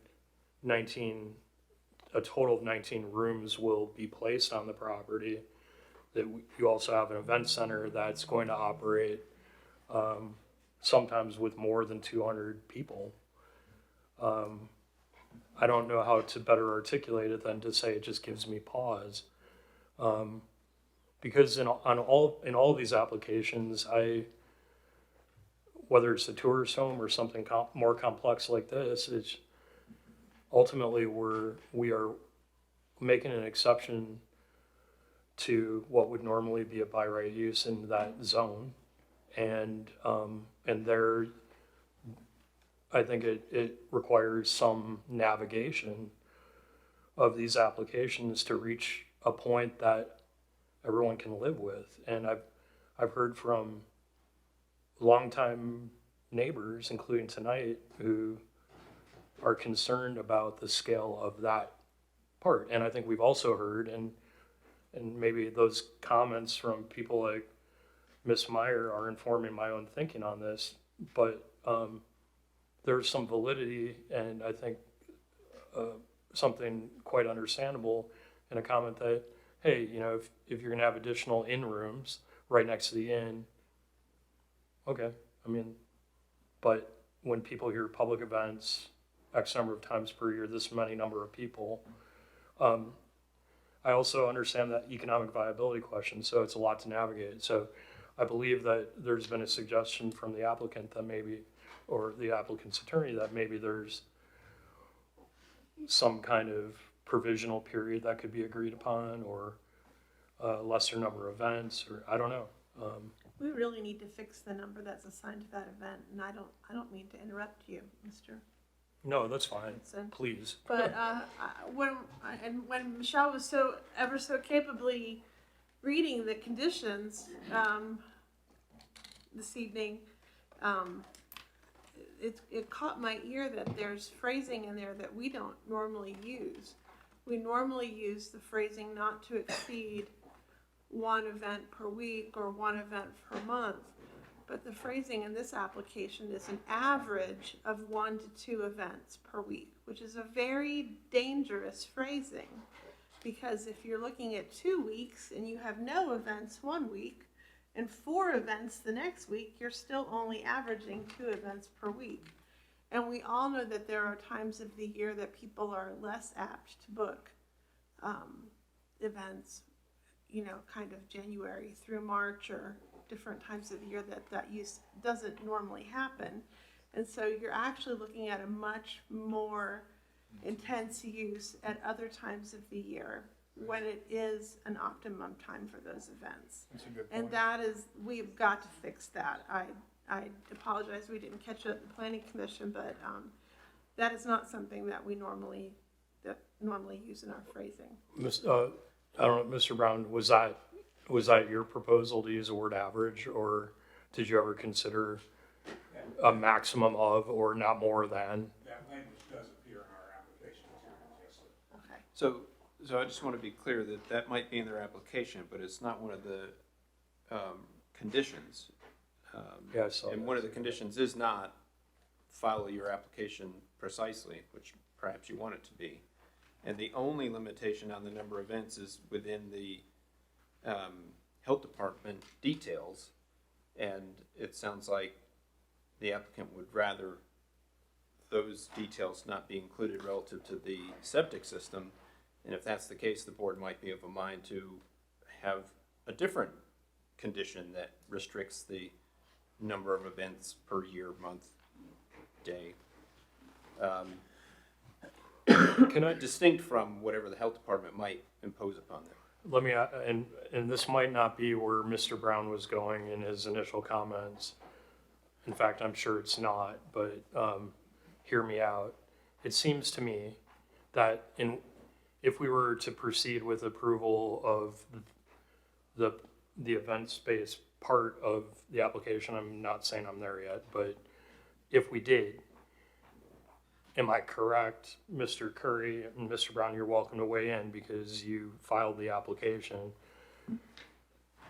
If in the upper part of the conditions we said, you know, a maximum of 1 event per month. Okay, I'm just saying that. Right. Or a max, you know, 1 event per month and no more than 200 people, period. Notwithstanding any findings of the health department, I think that would be the correct language. Basically, if they came in and said, hey, you know what, you have a septic field for a 50,000 person stadium, we would never agree to that. So if we put strict limits on the event space, I would just say that whatever the health department approves ultimately would be certainly have to be an approval to meet those requirements, but any additional capacity or space to do more wouldn't matter. Yeah. And that's correct, Mr. Whitson. I mean, if the board wanted to place that limitation, say, in special condition 3, and leaves a special condition 11 at just comply with all health department requirements, that's effectively what you would be doing. So that there would actually be 2 potential low caps on the use, because if you could approve, 2 events per week, and the health department says, well, we're not going to approve your drain fill for more than, 1 a week because of the, flow issues, then that would be the limiting factor on him, notwithstanding that you would theoretically approve more. So, yeah, I mean, if you're worried about the health department comes forward and approves a drain field that supports the 50,000 seat stadium, then, your limitations in 3 are going to apply in that part. And Is that different than where we started earlier this evening after your affirmative comments? No, it's not. It's not early. Now, again, what we requested was that the board consider an upper limit on a few events, a few additional events a year that was not set at that 200 that appears in the current staff conditions. We did request that, Okay, that would still. still. There was a discussion of VDH. Right. Evaluation, driving perhaps capacity and use. Right. But I think the planning commission likely said, well, the VDH gave us kind of a get out of jail free card. We don't have to talk about number of events and stuff. The VDH has already done that. We'll just take what they said. Now, if you take that off the table and allow the health department to, allow the applicant to design a different system that might allow the health department to approve more people and more frequently, you might want some other kind of restriction. But yes, exactly. This board, of course, can impose whatever limitations it sees fit on that use, notwithstanding what the health department might or might not approve. One other tweak on this event, number of events and number of people at events. I know that this board has approved in the past a special permit that instead of just setting a hard cap and a number per week, you said that events, that there were an unlimited number of, you didn't set any limit on events below a certain number of attendees, and you set a cap per week or month, I don't remember now, on the number, on the attendees above that number. Well, so that's another way of approaching. I'm definitely not interested. The Chester Gap Church is, the one you heard tonight basically said, event means more than, I think, 40 people. If you don't have 40 people, it doesn't count towards your 20, whatever. If this was Blue Rock Baptist Church, I might be willing to. But that's what I'm talking. Just saying. If I can, I just want to add a couple comments in response to some of the public comments. With regard to Ms. Myers' valid concern about noise, one of the things I would just point out is we are not asking for any amplified music for the event center, so it will all be non-amplified, and the non-amplified outdoor music would close down at 10 p.m. I would also just note, and you know this, Ms. Meyer, which is the proposed location for the event center is on the far, east side of our property. So it's probably the farthest part of the property away from Ms. Meyer's house. So I won't, you know how well the sound travels in the valley, but it is it's about as far away as we can make it, and we're really trying to do that to make sure. And you even can suggest the music, as we said at the planning commission. The other point, which Ms. Barsky mentioned, was just on the view shed piece. I just wanted to point out that we've intentionally sought to put the event center up against the tree line on the far east side of the property to really make it out of everyone's view shed who's looking down on that valley. And if we look at the site plan, it would be up on the right side. So there's anyone who's looking down that way, the trees are sort of blocking it, and then folks who are sort of farther up, like the Spill and Cotons and the Barskys and others, they wouldn't really see it. And the design is very much looks like a barn, so it fits very well with the agricultural look of the area. So I think, point being, we're really trying to take into account the issues of sound, the issues of the view shed, and those are absolutely part of our planning Final point I would just say, I think we're absolutely open to the idea of a more incremental approach. I do think in order for us to invest in the event center and make it business valid, you need a certain amount of events, right? You can't build an event center and then only have one a month. It just doesn't become economically viable. So we would certainly ask that, you know, if 2 a week is too much, maybe 1 a week, 1.5 a week, something along those lines. It's along those lines where the occasional, you know, maybe 6 a year, if 8 to 10 is too much, 6 a year, larger events, because one large event can economically, from a business perspective, do the work of like 5 smaller events. So those can make a big difference in terms of making it economically viable as well. So I just asked the board to keep the economic, the business pieces in consideration as well. Thank you. And I promise I'll shut up after this.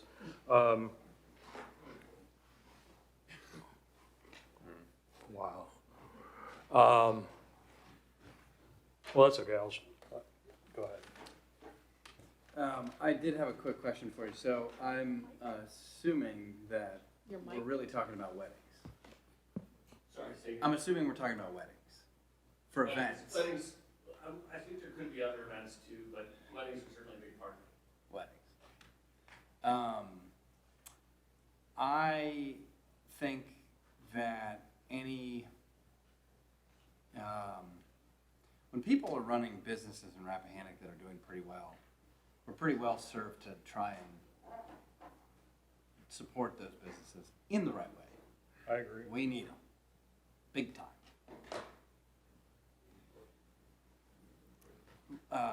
Page County does a lot of weddings. I think you do a lot of weddings. And at weddings, people like amplified music inside, turned up very loud with the bass way up. When you turn that bass up, you'll be able to hear it down in Sperryville until 11. So I'm with you on this event center in the sense that if the Blue Rock, how many owners has the Blue Rock had? No, how many owners has it had? Yeah. It would be great to have one owner for the next several decades. Since 1988, it's been It would be awesome to have one owner for multiple decades. And I've said Doing the same well. thing. I agree. I mean, And my only concern is what Mrs. Meyer was talking about, which is, you know, you don't have a place for 200 people to sleep. And so, you know, where the value add comes in and having 250, I don't know, it doesn't really matter. The only thing that really concerns me here is the noise. Because I really truly think that you're trying to do the right thing here, and that I think that it would be a value add to the business and to the county. My only concern is the noise. I mean, I know what weddings do, and people turn that bass, it's the bass. People turn the bass up. You can't hear the snare, can't hear the guitar. I mean, You just hear the boom, boom, boom. So my question is in terms of what you're thinking that you could do that's reasonable, because it is, in my rationale, it's worthless to put conditions on you that are going to just design failure from the beginning. Why would we do that?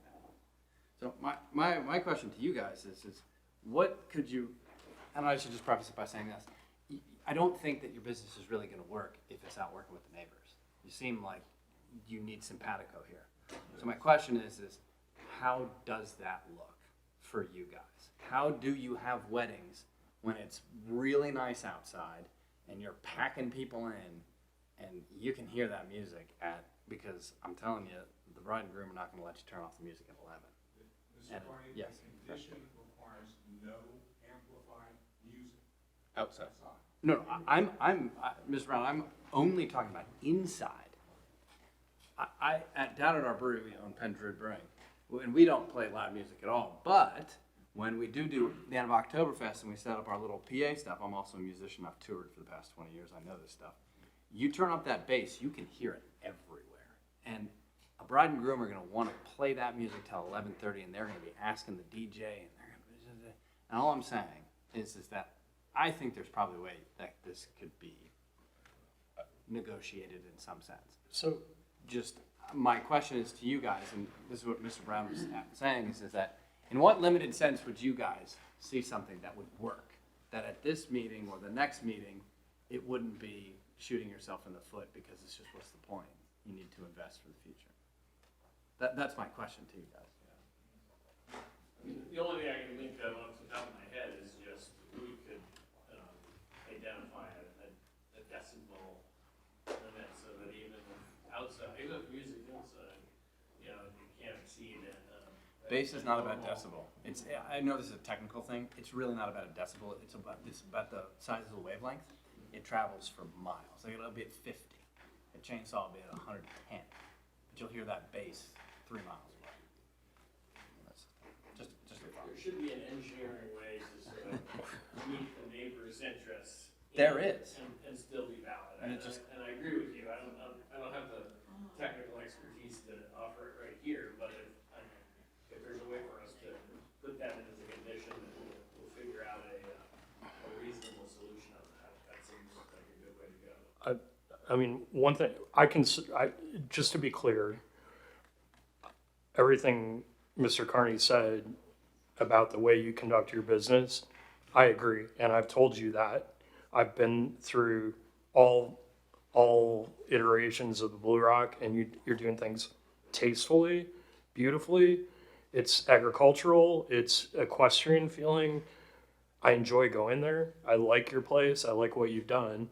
And I think that the room side of this application, the 3 buildings, fine.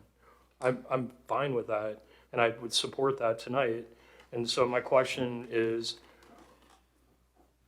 you don't have to answer it, and maybe we can just take a brief recess too, because I just need to stand up for a second. But if we do take a brief recess before that, I just would say I could support the room expansion side of the application tonight. I'd be happy to do that. I don't know how my colleagues feel about that. I know Mr. Frazier's raised a question about water. I can't quickly analyze and interpret all this water-related information, but maybe somebody can explain what it means. I think when I read it, I agree. It seems like there's plenty of water there. But if that's a concern and we wanted to come back next month and you wanted to sort of package up what we need to know from a water perspective, that'd be fine. And you could also come back with some amended proposal that you think, as Mr. Carney put it, would be workable for your neighbors vis-a-vis the event center. Or we could just, instead of tabling it, I'd be willing to support the room side of the application tonight. So that's kind of where I am. Yeah, just to make sure everybody's clear, your ordinance does requires you to make a decision on this within 120 days. Where are from we? from it appearing on your agenda for the first time, which is today. So you do have, you aren't forced into making a decision tonight. You should be thinking about the impacts to the community and the conditions that could solve those impacts, as should the applicant. And there might be some conditions that could allay concerns about portions of the application or not, or the conditions that would allay the impacts would be so severe that it's no longer a viable project. And that's, that's kind of how we determine whether a special exception use is appropriate at a particular location. Well, I can say though that if it doesn't pass that 48-hour bring down test on the water, then it wouldn't matter how much noise they make there. So I think that we could make that a condition now. We can make that a condition now tonight and have it on the agenda for next month or whenever you get it done. But this is really a real good time to do a test, because when they did the golf course, it hadn't been dry for months. And I think that was a problem that came around later. And Mr. Fraser, is there on that drawdown test you're talking about, is there a certain... it's in 147.24, but it is, as Mr. Curry, it's under subdivisions, but that's the test. And under zoning, under 170, under special exceptions, we can require proof of of adequate water and sewer. So that's, the bring down test is 48 hours, test every well within 1,000 feet, that type of thing. It gives you a good bring down. I would not want to see them drill test wells. I think there's adequate wells on the neighbors that can be tested to see if, what the water level, if it's affected at all. You were just saying that referencing the test we currently have in the subdivision ordinance, use that test. Right. Because I think you said it Yeah, references commercial use, right? Right, but it is in the subdivision ordinance, but we did apply it to the golf course up there, but the problem is. You required it for the golf course? Yes, we did, Okay. and the problem is there, like I said, it was a good year. And now we're in a dry spell, and the wells may be affected differently. If I may, Mr. Frazier, we don't have any objection to doing the test. My only request would be that we would do the test as a condition if the board approved the event center in the event that we pass the test, because then I don't have to spend the money to do the test for something that I don't even know if the board's going to approve. The board may decide not to approve the event center for other reasons that have been talked about, in which case you're asking me to spend money to meet a condition that becomes irrelevant and moot. So happy to do the condition, but just make it a condition as for approving the event center if you go with that. If you can do that, that helps me so I don't have to spend money on engineering for something that I'm not even approved for. I understand that. I was just trying to get Yeah. something going for you tonight, but I mean, my colleagues are having trouble with the number of events and the noise at the events, and I think we're on the same page in terms of doing the test. I just would ask that I wouldn't have to do the test until after we figured out the other issues in terms of going ahead on the event center. I would just add, if we're gonna keep talking, I thought we were taking a brief recess. I was hoping to. Why don't we take a brief recess and, 5 minutes. if we may, Madam Chairman? You guys okay? All right, 5 minutes. So I had a couple of questions. You currently have outdoor events, do you not? We have, on some Saturday nights, we'll have acoustic music on the little stage near the inn. Okay. So you don't do any tented outdoor events? We have done in the past. We haven't, well, I don't, we haven't done any. We've done some weddings in the facilities. We haven't done any tented weddings yet, but the property has done tented weddings in the past, yeah. Okay. And then on the drawing, it's not clear to me the entrance and exit as far as cars. Is it the same? Is it a separate exit? You know, it's the same exit, so there's, including the decel lane that VDOT approved, so it would come in the current Blue Rock way and then continue, and then and people would either park in the current Blue Rock parking, or the supplementary parking for events would be in or around the polo arena, and the driveway would run down there, and then they would actually loop up to the event center. There wouldn't be parking up there, but that might be for, say, dropping someone off, handicapped or driving, something like that. VDOT was clear that all traffic has to go in and out the main entrance. Okay. There is another entrance that comes out the other side of the polo field, and they do not Didn't want want that to to do be used. And the conditions impose a condition that the Christmas tree lane would not be used for any commercial activity at all. We're okay with that. Since you brought it up, that was another question I had. On Christmas Tree Lane, so there is that condition of no commercial use. And what I think I understood about that, and correct me if I'm wrong, your proposal is to move or rebuild the innkeeper's cottage up along Christmas Tree Lane. Do you know whether you have deeded access to Christmas Tree Lane? Is that somewhere? Sorry? You have deeded does Mr. Dowling, as the owner of the Blue Rock property, have deeded access to Christmas Tree Lane? This parcel is part of the division of that entire property created Christmas Tree Lane. To the extent that this parcel back in that upper corner, that upper northeastern corner fronts on that, it has the right to use that dedicated right of way that was created at the time that original subdivision was done. And that's why the condition is important, because otherwise, theoretically, Blue Rock could open up a bigger entrance on Christmas Tree Lane and have all the commercial traffic go in and out over Christmas Tree Lane, which, to be clear, is not contemplated, not even. Okay. There is a gate. Yeah, I know, yeah, I've seen that. So the only use of Christmas Tree Lane, the occasional agricultural use, there are fields back there, which is not commercial, and then just for the use of the caretaker cottage itself. Okay, I just want to make sure that condition from the planning commission has validity vis-a-vis a deeded right of use of Christmas Tree Lane. It sounds like you're confirming that. Okay.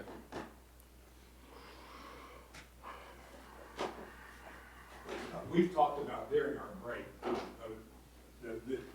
first off, again, Mr. Dowling's already said, a condition that required, that in conjunction with the event building approval required, a hydrological study or a drawdown study of some kind, that would be a perfectly acceptable, condition to us, and seems reasonable. Also, we've been brainstorming in the few minutes we had to try and address this issue of noise. And what I would have come back with is a proposal, and other jurisdictions use this, where you put sound monitors at the property line, and that measures the decibel level of the noise as it gets to your property line. Now, Mr. Carney undercut me that idea when he said, well, the decibels don't matter because the wavelength is, I defer to your understanding of you should, that. trust me. Yeah. If you've seen recordings, you should. So I couldn't begin to It's all contest about the bass that in Minnesota. assertion. Some condition that we don't have perfect wording for this right at the moment, but a condition that required the applicant to provide a sound plan or study that dealt with this issue of the sound at the property line that was subject to county and even citizen review. For reasonableness or again, we're kind of fishing for some language too, but that would also be a condition that this board could impose in connection with the permit approval. And we'd be happy to try and wordsmith that tonight if we're inclined to go forward tonight. So, would you, assuming that would have to be worked out for our review, would it be your preference that we just carve off the event side of this application for later consideration? Or because you want to get started? I mean, I don't know administratively what is the best for you. We'd like to get approval of the room usage tonight, since that seems to not have a lot of concern attached to it. If the board, and we'd have to be careful about how the motion was worded, because what I don't want to have as the lawyer is to have action on part of the application tonight be deemed to be a rejection of the remainder of the application, and then we're foreclosed for a year from even resubmitting our application. So if the approval could be in terms of the approving part and then at least reserving the rest of that for a second meeting, although we'd like to get some approval tonight, I'm sure that's what you're going to hear from my client. I mean, we could work on that language as well. I mean, our county attorney isn't here either, so that really leaves us at a distinct disadvantage. Yeah, I think with that, we probably ought to table it. I'm not familiar with a special exception being split in half and approved over 2 different time periods. Okay. I don't think that's really a viable path. Yeah, that's kind of what I was going to get to, talking with Mike. I don't think there's any way to, it sounds like there's no way to split it. Essentially, if we were, you have to reject the whole thing or you can put conditions or table it. So what I would ask is, it sounds like the 2 main issues we heard concerns about are the water issue and affecting the water table. And I think we've come up with a solution that we're saying we're happy with a condition to make sure we pass that. And then on the noise issue, that one's the trickier one. But if we can come up with a paragraph that addresses this, my intent would be to talk with some engineers who sort of work on this type of thing, come up with a solution, talk with our neighbors, and sort of say, here's what we're proposing, submit it to county staff, and sort of say, here's what we're proposing, and then, I don't know whether it's allowed, but have the board sort of say county staff could be authorized to sort of approve. Does that meet the intent of the Board of Supervisors condition within the application or within the approval?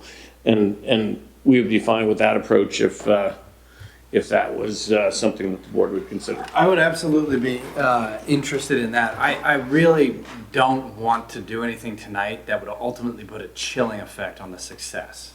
That doesn't make any sense to me. I think that there is a way to figure out the noise thing. I just don't know if I could come up with it tonight, which is why I think that there is a way to do it.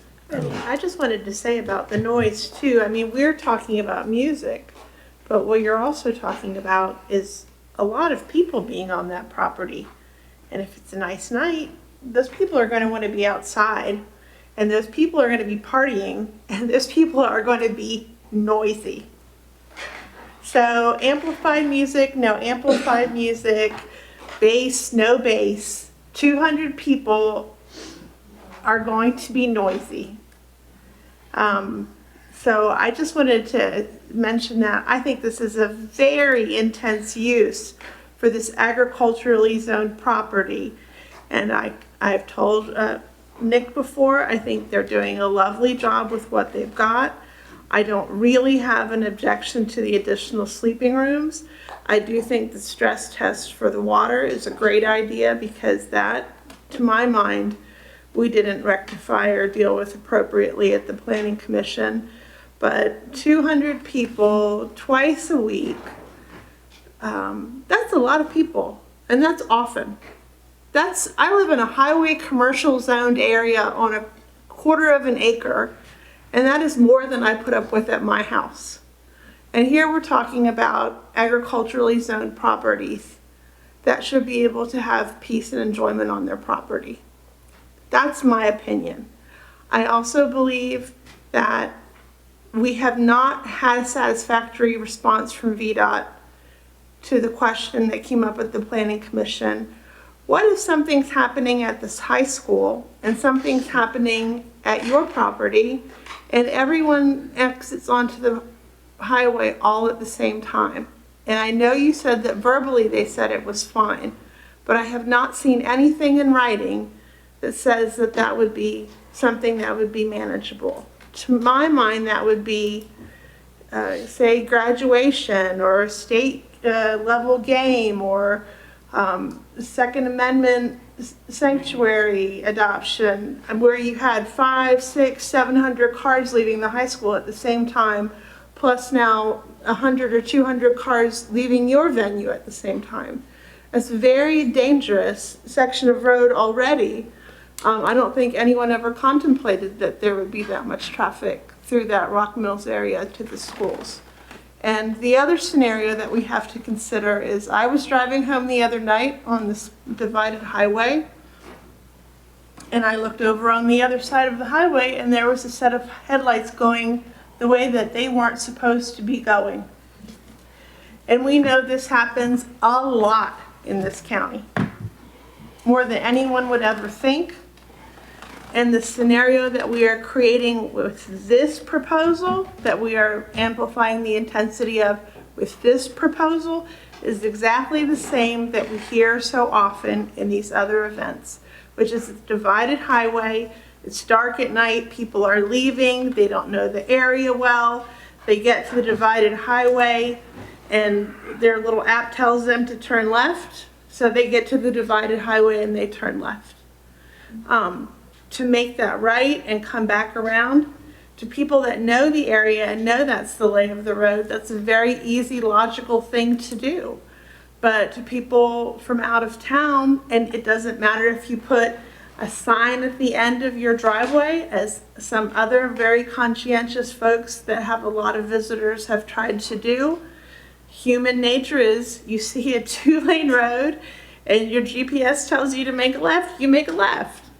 And it's created a very dangerous countywide situation. I know the Public Safety Committee is trying to figure out how to address this, but this is exactly the same situation. The majority of the people that will be leaving this property will be heading back to Warrenton and points beyond, and they'll have to make a right to go back home. And that's counterintuitive, and it's not going to be the direction that they're getting. Yeah, I don't disagree with your comments about the inherent danger of our rural divided highway, and we are Public Safety Committee, which I chair. We're trying to figure out a little pilot program with VDOT to try to come up with things to remedy that problem. But that said, I mean, here my concerns really come down to the event center. I think the location of this property, again, we weren't here when this agricultural property began morphing into a commercial use. Mr. Dowling wasn't here.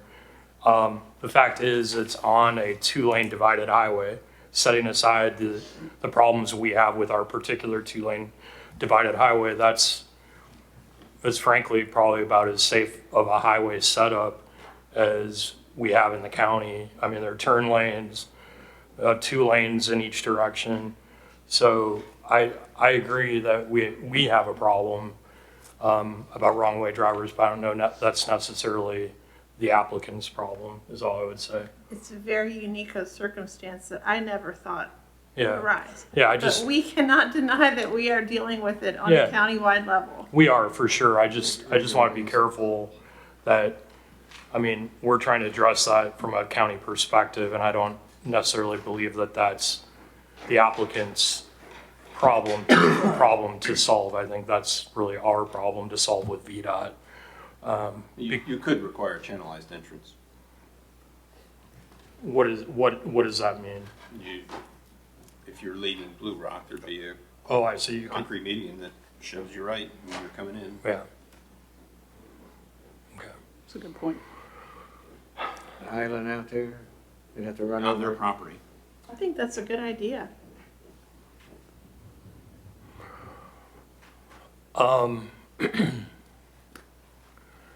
So I mean, I think there are questions about frequency of use, number of people, and I know you want to get moving, and I agree with Mr. Carney. We don't want to chill your activity. I think you really, and I mean this, you have demonstrated to everyone around you that you're trying to do right by your neighbors. I think Mr. Carney made a great point.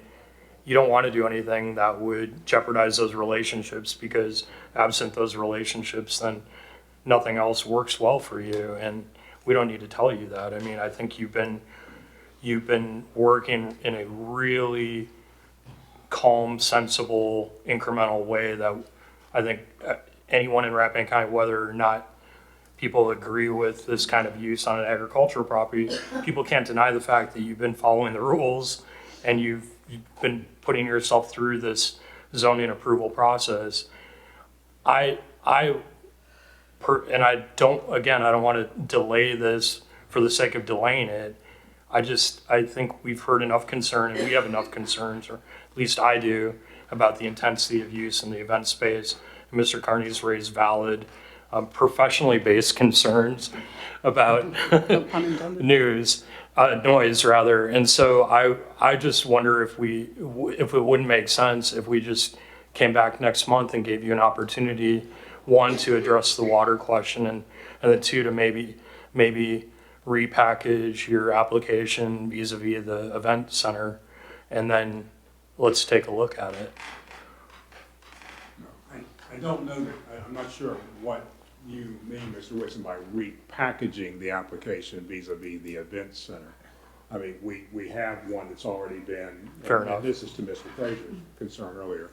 We have a certain application, it's got certain parameters to it. I mean, But I guess going back to in terms of we'd be happy, in terms of addressing some of the comments and concerns that have been raised tonight. I mean, that's completely different. I mean, we'd be, if that's what the board decides. Okay, if you're proposing no further amendment to because I do feel like at the outset of your comments tonight, I was left with the impression that you may want to do events that are even more intense in terms of number of people, X number of times a year. And tonight is the first time I've heard that. Number two, I think Ms. Smith raised a great point about the use of the term average. I saw that too, and I thought, that's odd. But now she's definitely focused my attention on that. 1 to 2 events average per week could be, it could be a lot per week during 2 months of the year when everyone loves to come out here. And that, I think, could have really a disruptive effect on neighbors. So I feel like, with all due respect, Mr. Brown, and you know I respect you, I think there are enough moving parts on this that stem from our questions tonight on the event center side of this application that it would be prudent, in my view, for you to come back and let us know specifically what you are asking for in terms of number of events, whether it's average or if it's maximum, how the noise question can be answered, how you propose to answer it. I just feel like that we've got enough questions about it that I get it. You don't want to maybe that's the wrong word. You don't want to redo your application, but we're saying to you that you started out with 200 people. You said, but we'd like to do more events with more people. Ms. Smith raised a super valid point about the use of the word average, which frankly, I'm glad she pointed out. And then the noise thing. So I feel like there's enough here to resolve. I mean, if somebody else wants to find some way to navigate this and make a motion to approve tonight, that's their prerogative, but I'm not. The easy path, Mr. Whitson, would be for the applicant to simply withdraw the event center part of the application and have the board simply act tonight on the additional rooms and moving the caretaker cottage. And then he'd have to resubmit a new application. And that would be a true repackaging of the event center part of it. And if the board is inclined to act tonight on the rest of the application other than the event center, I think the applicant might be willing to simply withdraw that part. Mr. Frazier, question for you. Your concern about the well, was that driven by the addition of the rooms or the event center portion of the? I think both. I mean, you're maximizing the density on it. And I think, when he comes back with the event center, we might as well, if he's going to come back with it, we might as well do it at the onset. So we know where we are. Okay, so if we were to, if the applicant, and I'm not putting words in your mouth, but I'm just trying to read between the lines here, Mr. Brown, but if the applicant withdrew the event center part of this application for you to support simply the addition of the rooms, would you still require the well? It's a large commercial use. We are maximizing it. I think we should still require it. And we can still accept a condition that we would do that test to make sure we pass it. As part of the room portion of the application. And then it's behind us. We know the neighbors aren't concerned anymore if it passes. I mean, 38 people a night that's a substantial amount of people. That's a lot. Yeah. It is, but I think that it would be good for Rappahannock County. I think the revenue would be amazing. My concern really is genuinely just the impact on the neighbors, and I would want to hear from you guys what would work for you. I wouldn't ask you tonight because this is something maybe you'd want to think through, because I think you can do noise mitigation.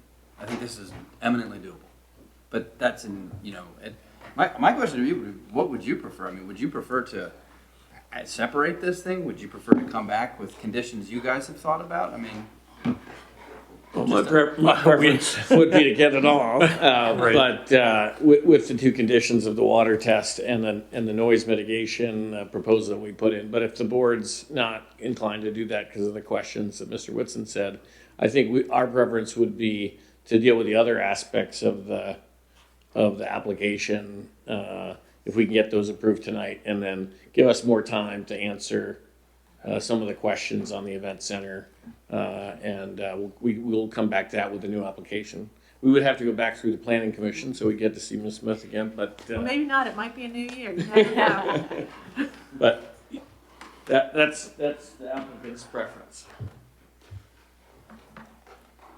So I want to make sure that I'm understanding that the applicant is currently voluntarily withdrawing the event center details from his application and willing to move this forward as strictly a relocation of the cottage and the addition of, that takes it to 19 sleeping rooms for 38 people. That's correct.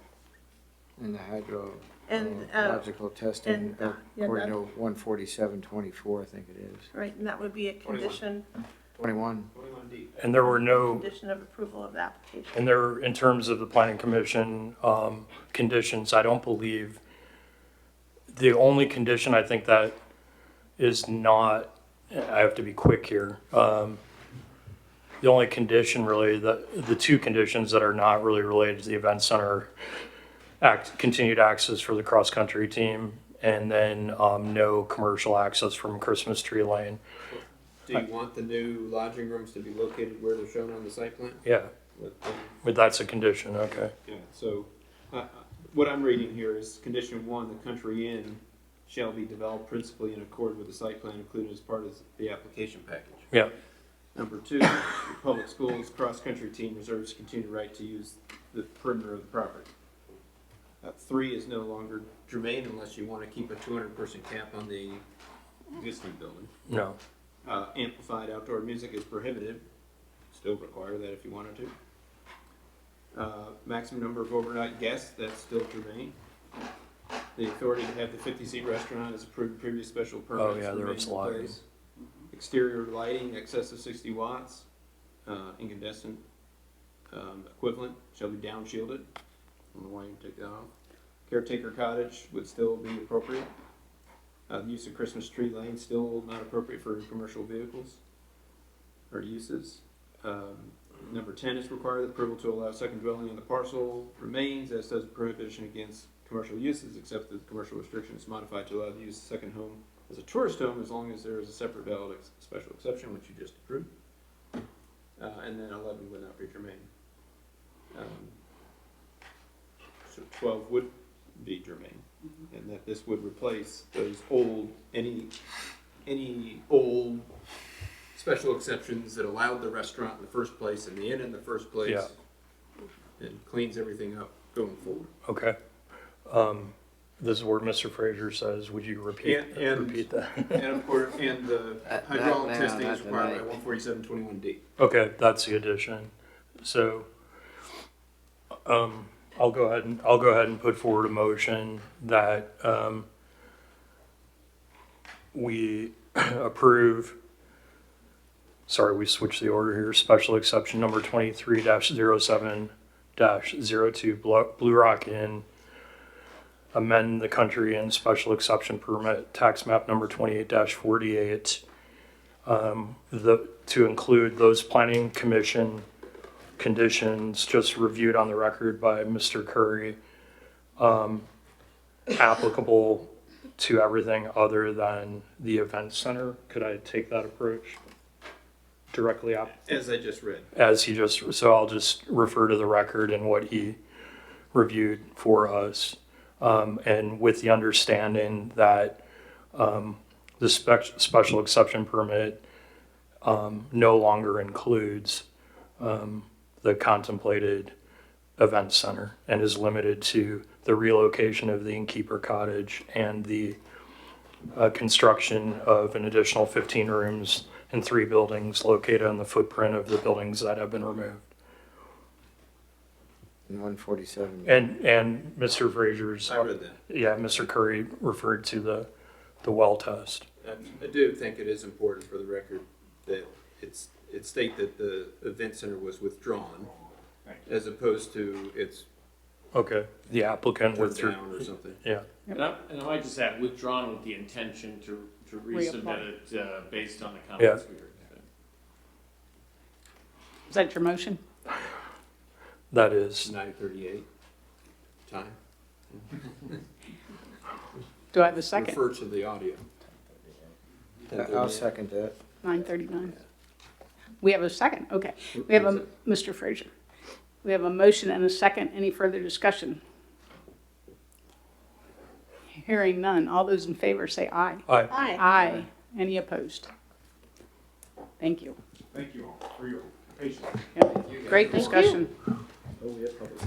I know. So you gotta start building fast. We're getting ready for public comment. Well, I guess you got more, another. We're not done. Oh, no. Good to see you all. Aye. Thanks. Thanks. Thank you, Nick. Thanks. If I leave, it won't affect the quorum. All right, we are into a public hearing, public comment, sorry. Anyone wishing to speak, please be recognized. Anyone in the courtroom wishing to speak during public comment? Not seeing anyone on Zoom wishing to speak during public comment, please raise your Zoom hand. I know. All right, not seeing anybody on Zoom, I will close public comment. And if somebody wants to make a motion. Oh, could I mention one thing real quick? I'm so sorry, I forgot earlier. Planning Commission, we had discussed having a joint meeting. I do know we have no public hearing scheduled for November at the Planning Commission, but we had discussed having a joint meeting to talk about the language you all desire for the tourist home language that we had talked about. That's a big one. Yep. So my inclination after thinking about it was to keep the meeting.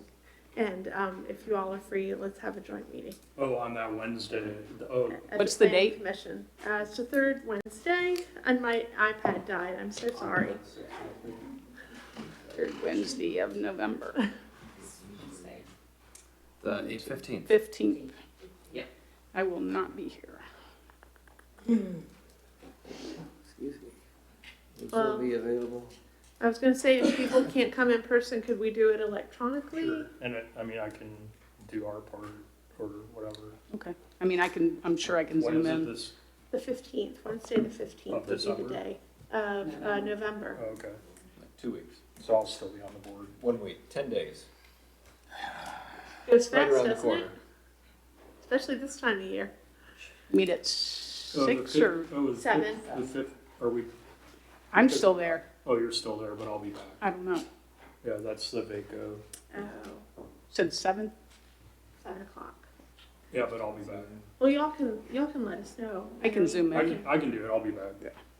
So do you want to continue this meeting to Oh. the 15th? That's so not satisfying. Yes, I agree, but that does make sense. It's easier administratively. Let's do that.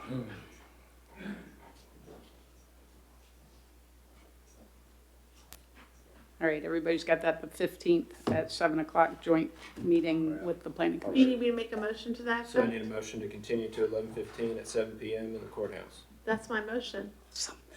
Anybody want a second? Second. All right, we got a motion and a second. All in favor, say aye. Aye. Any opposed? All right. Thank you all very much. I apologize for not remembering that earlier. Okay, you got it in. No motions.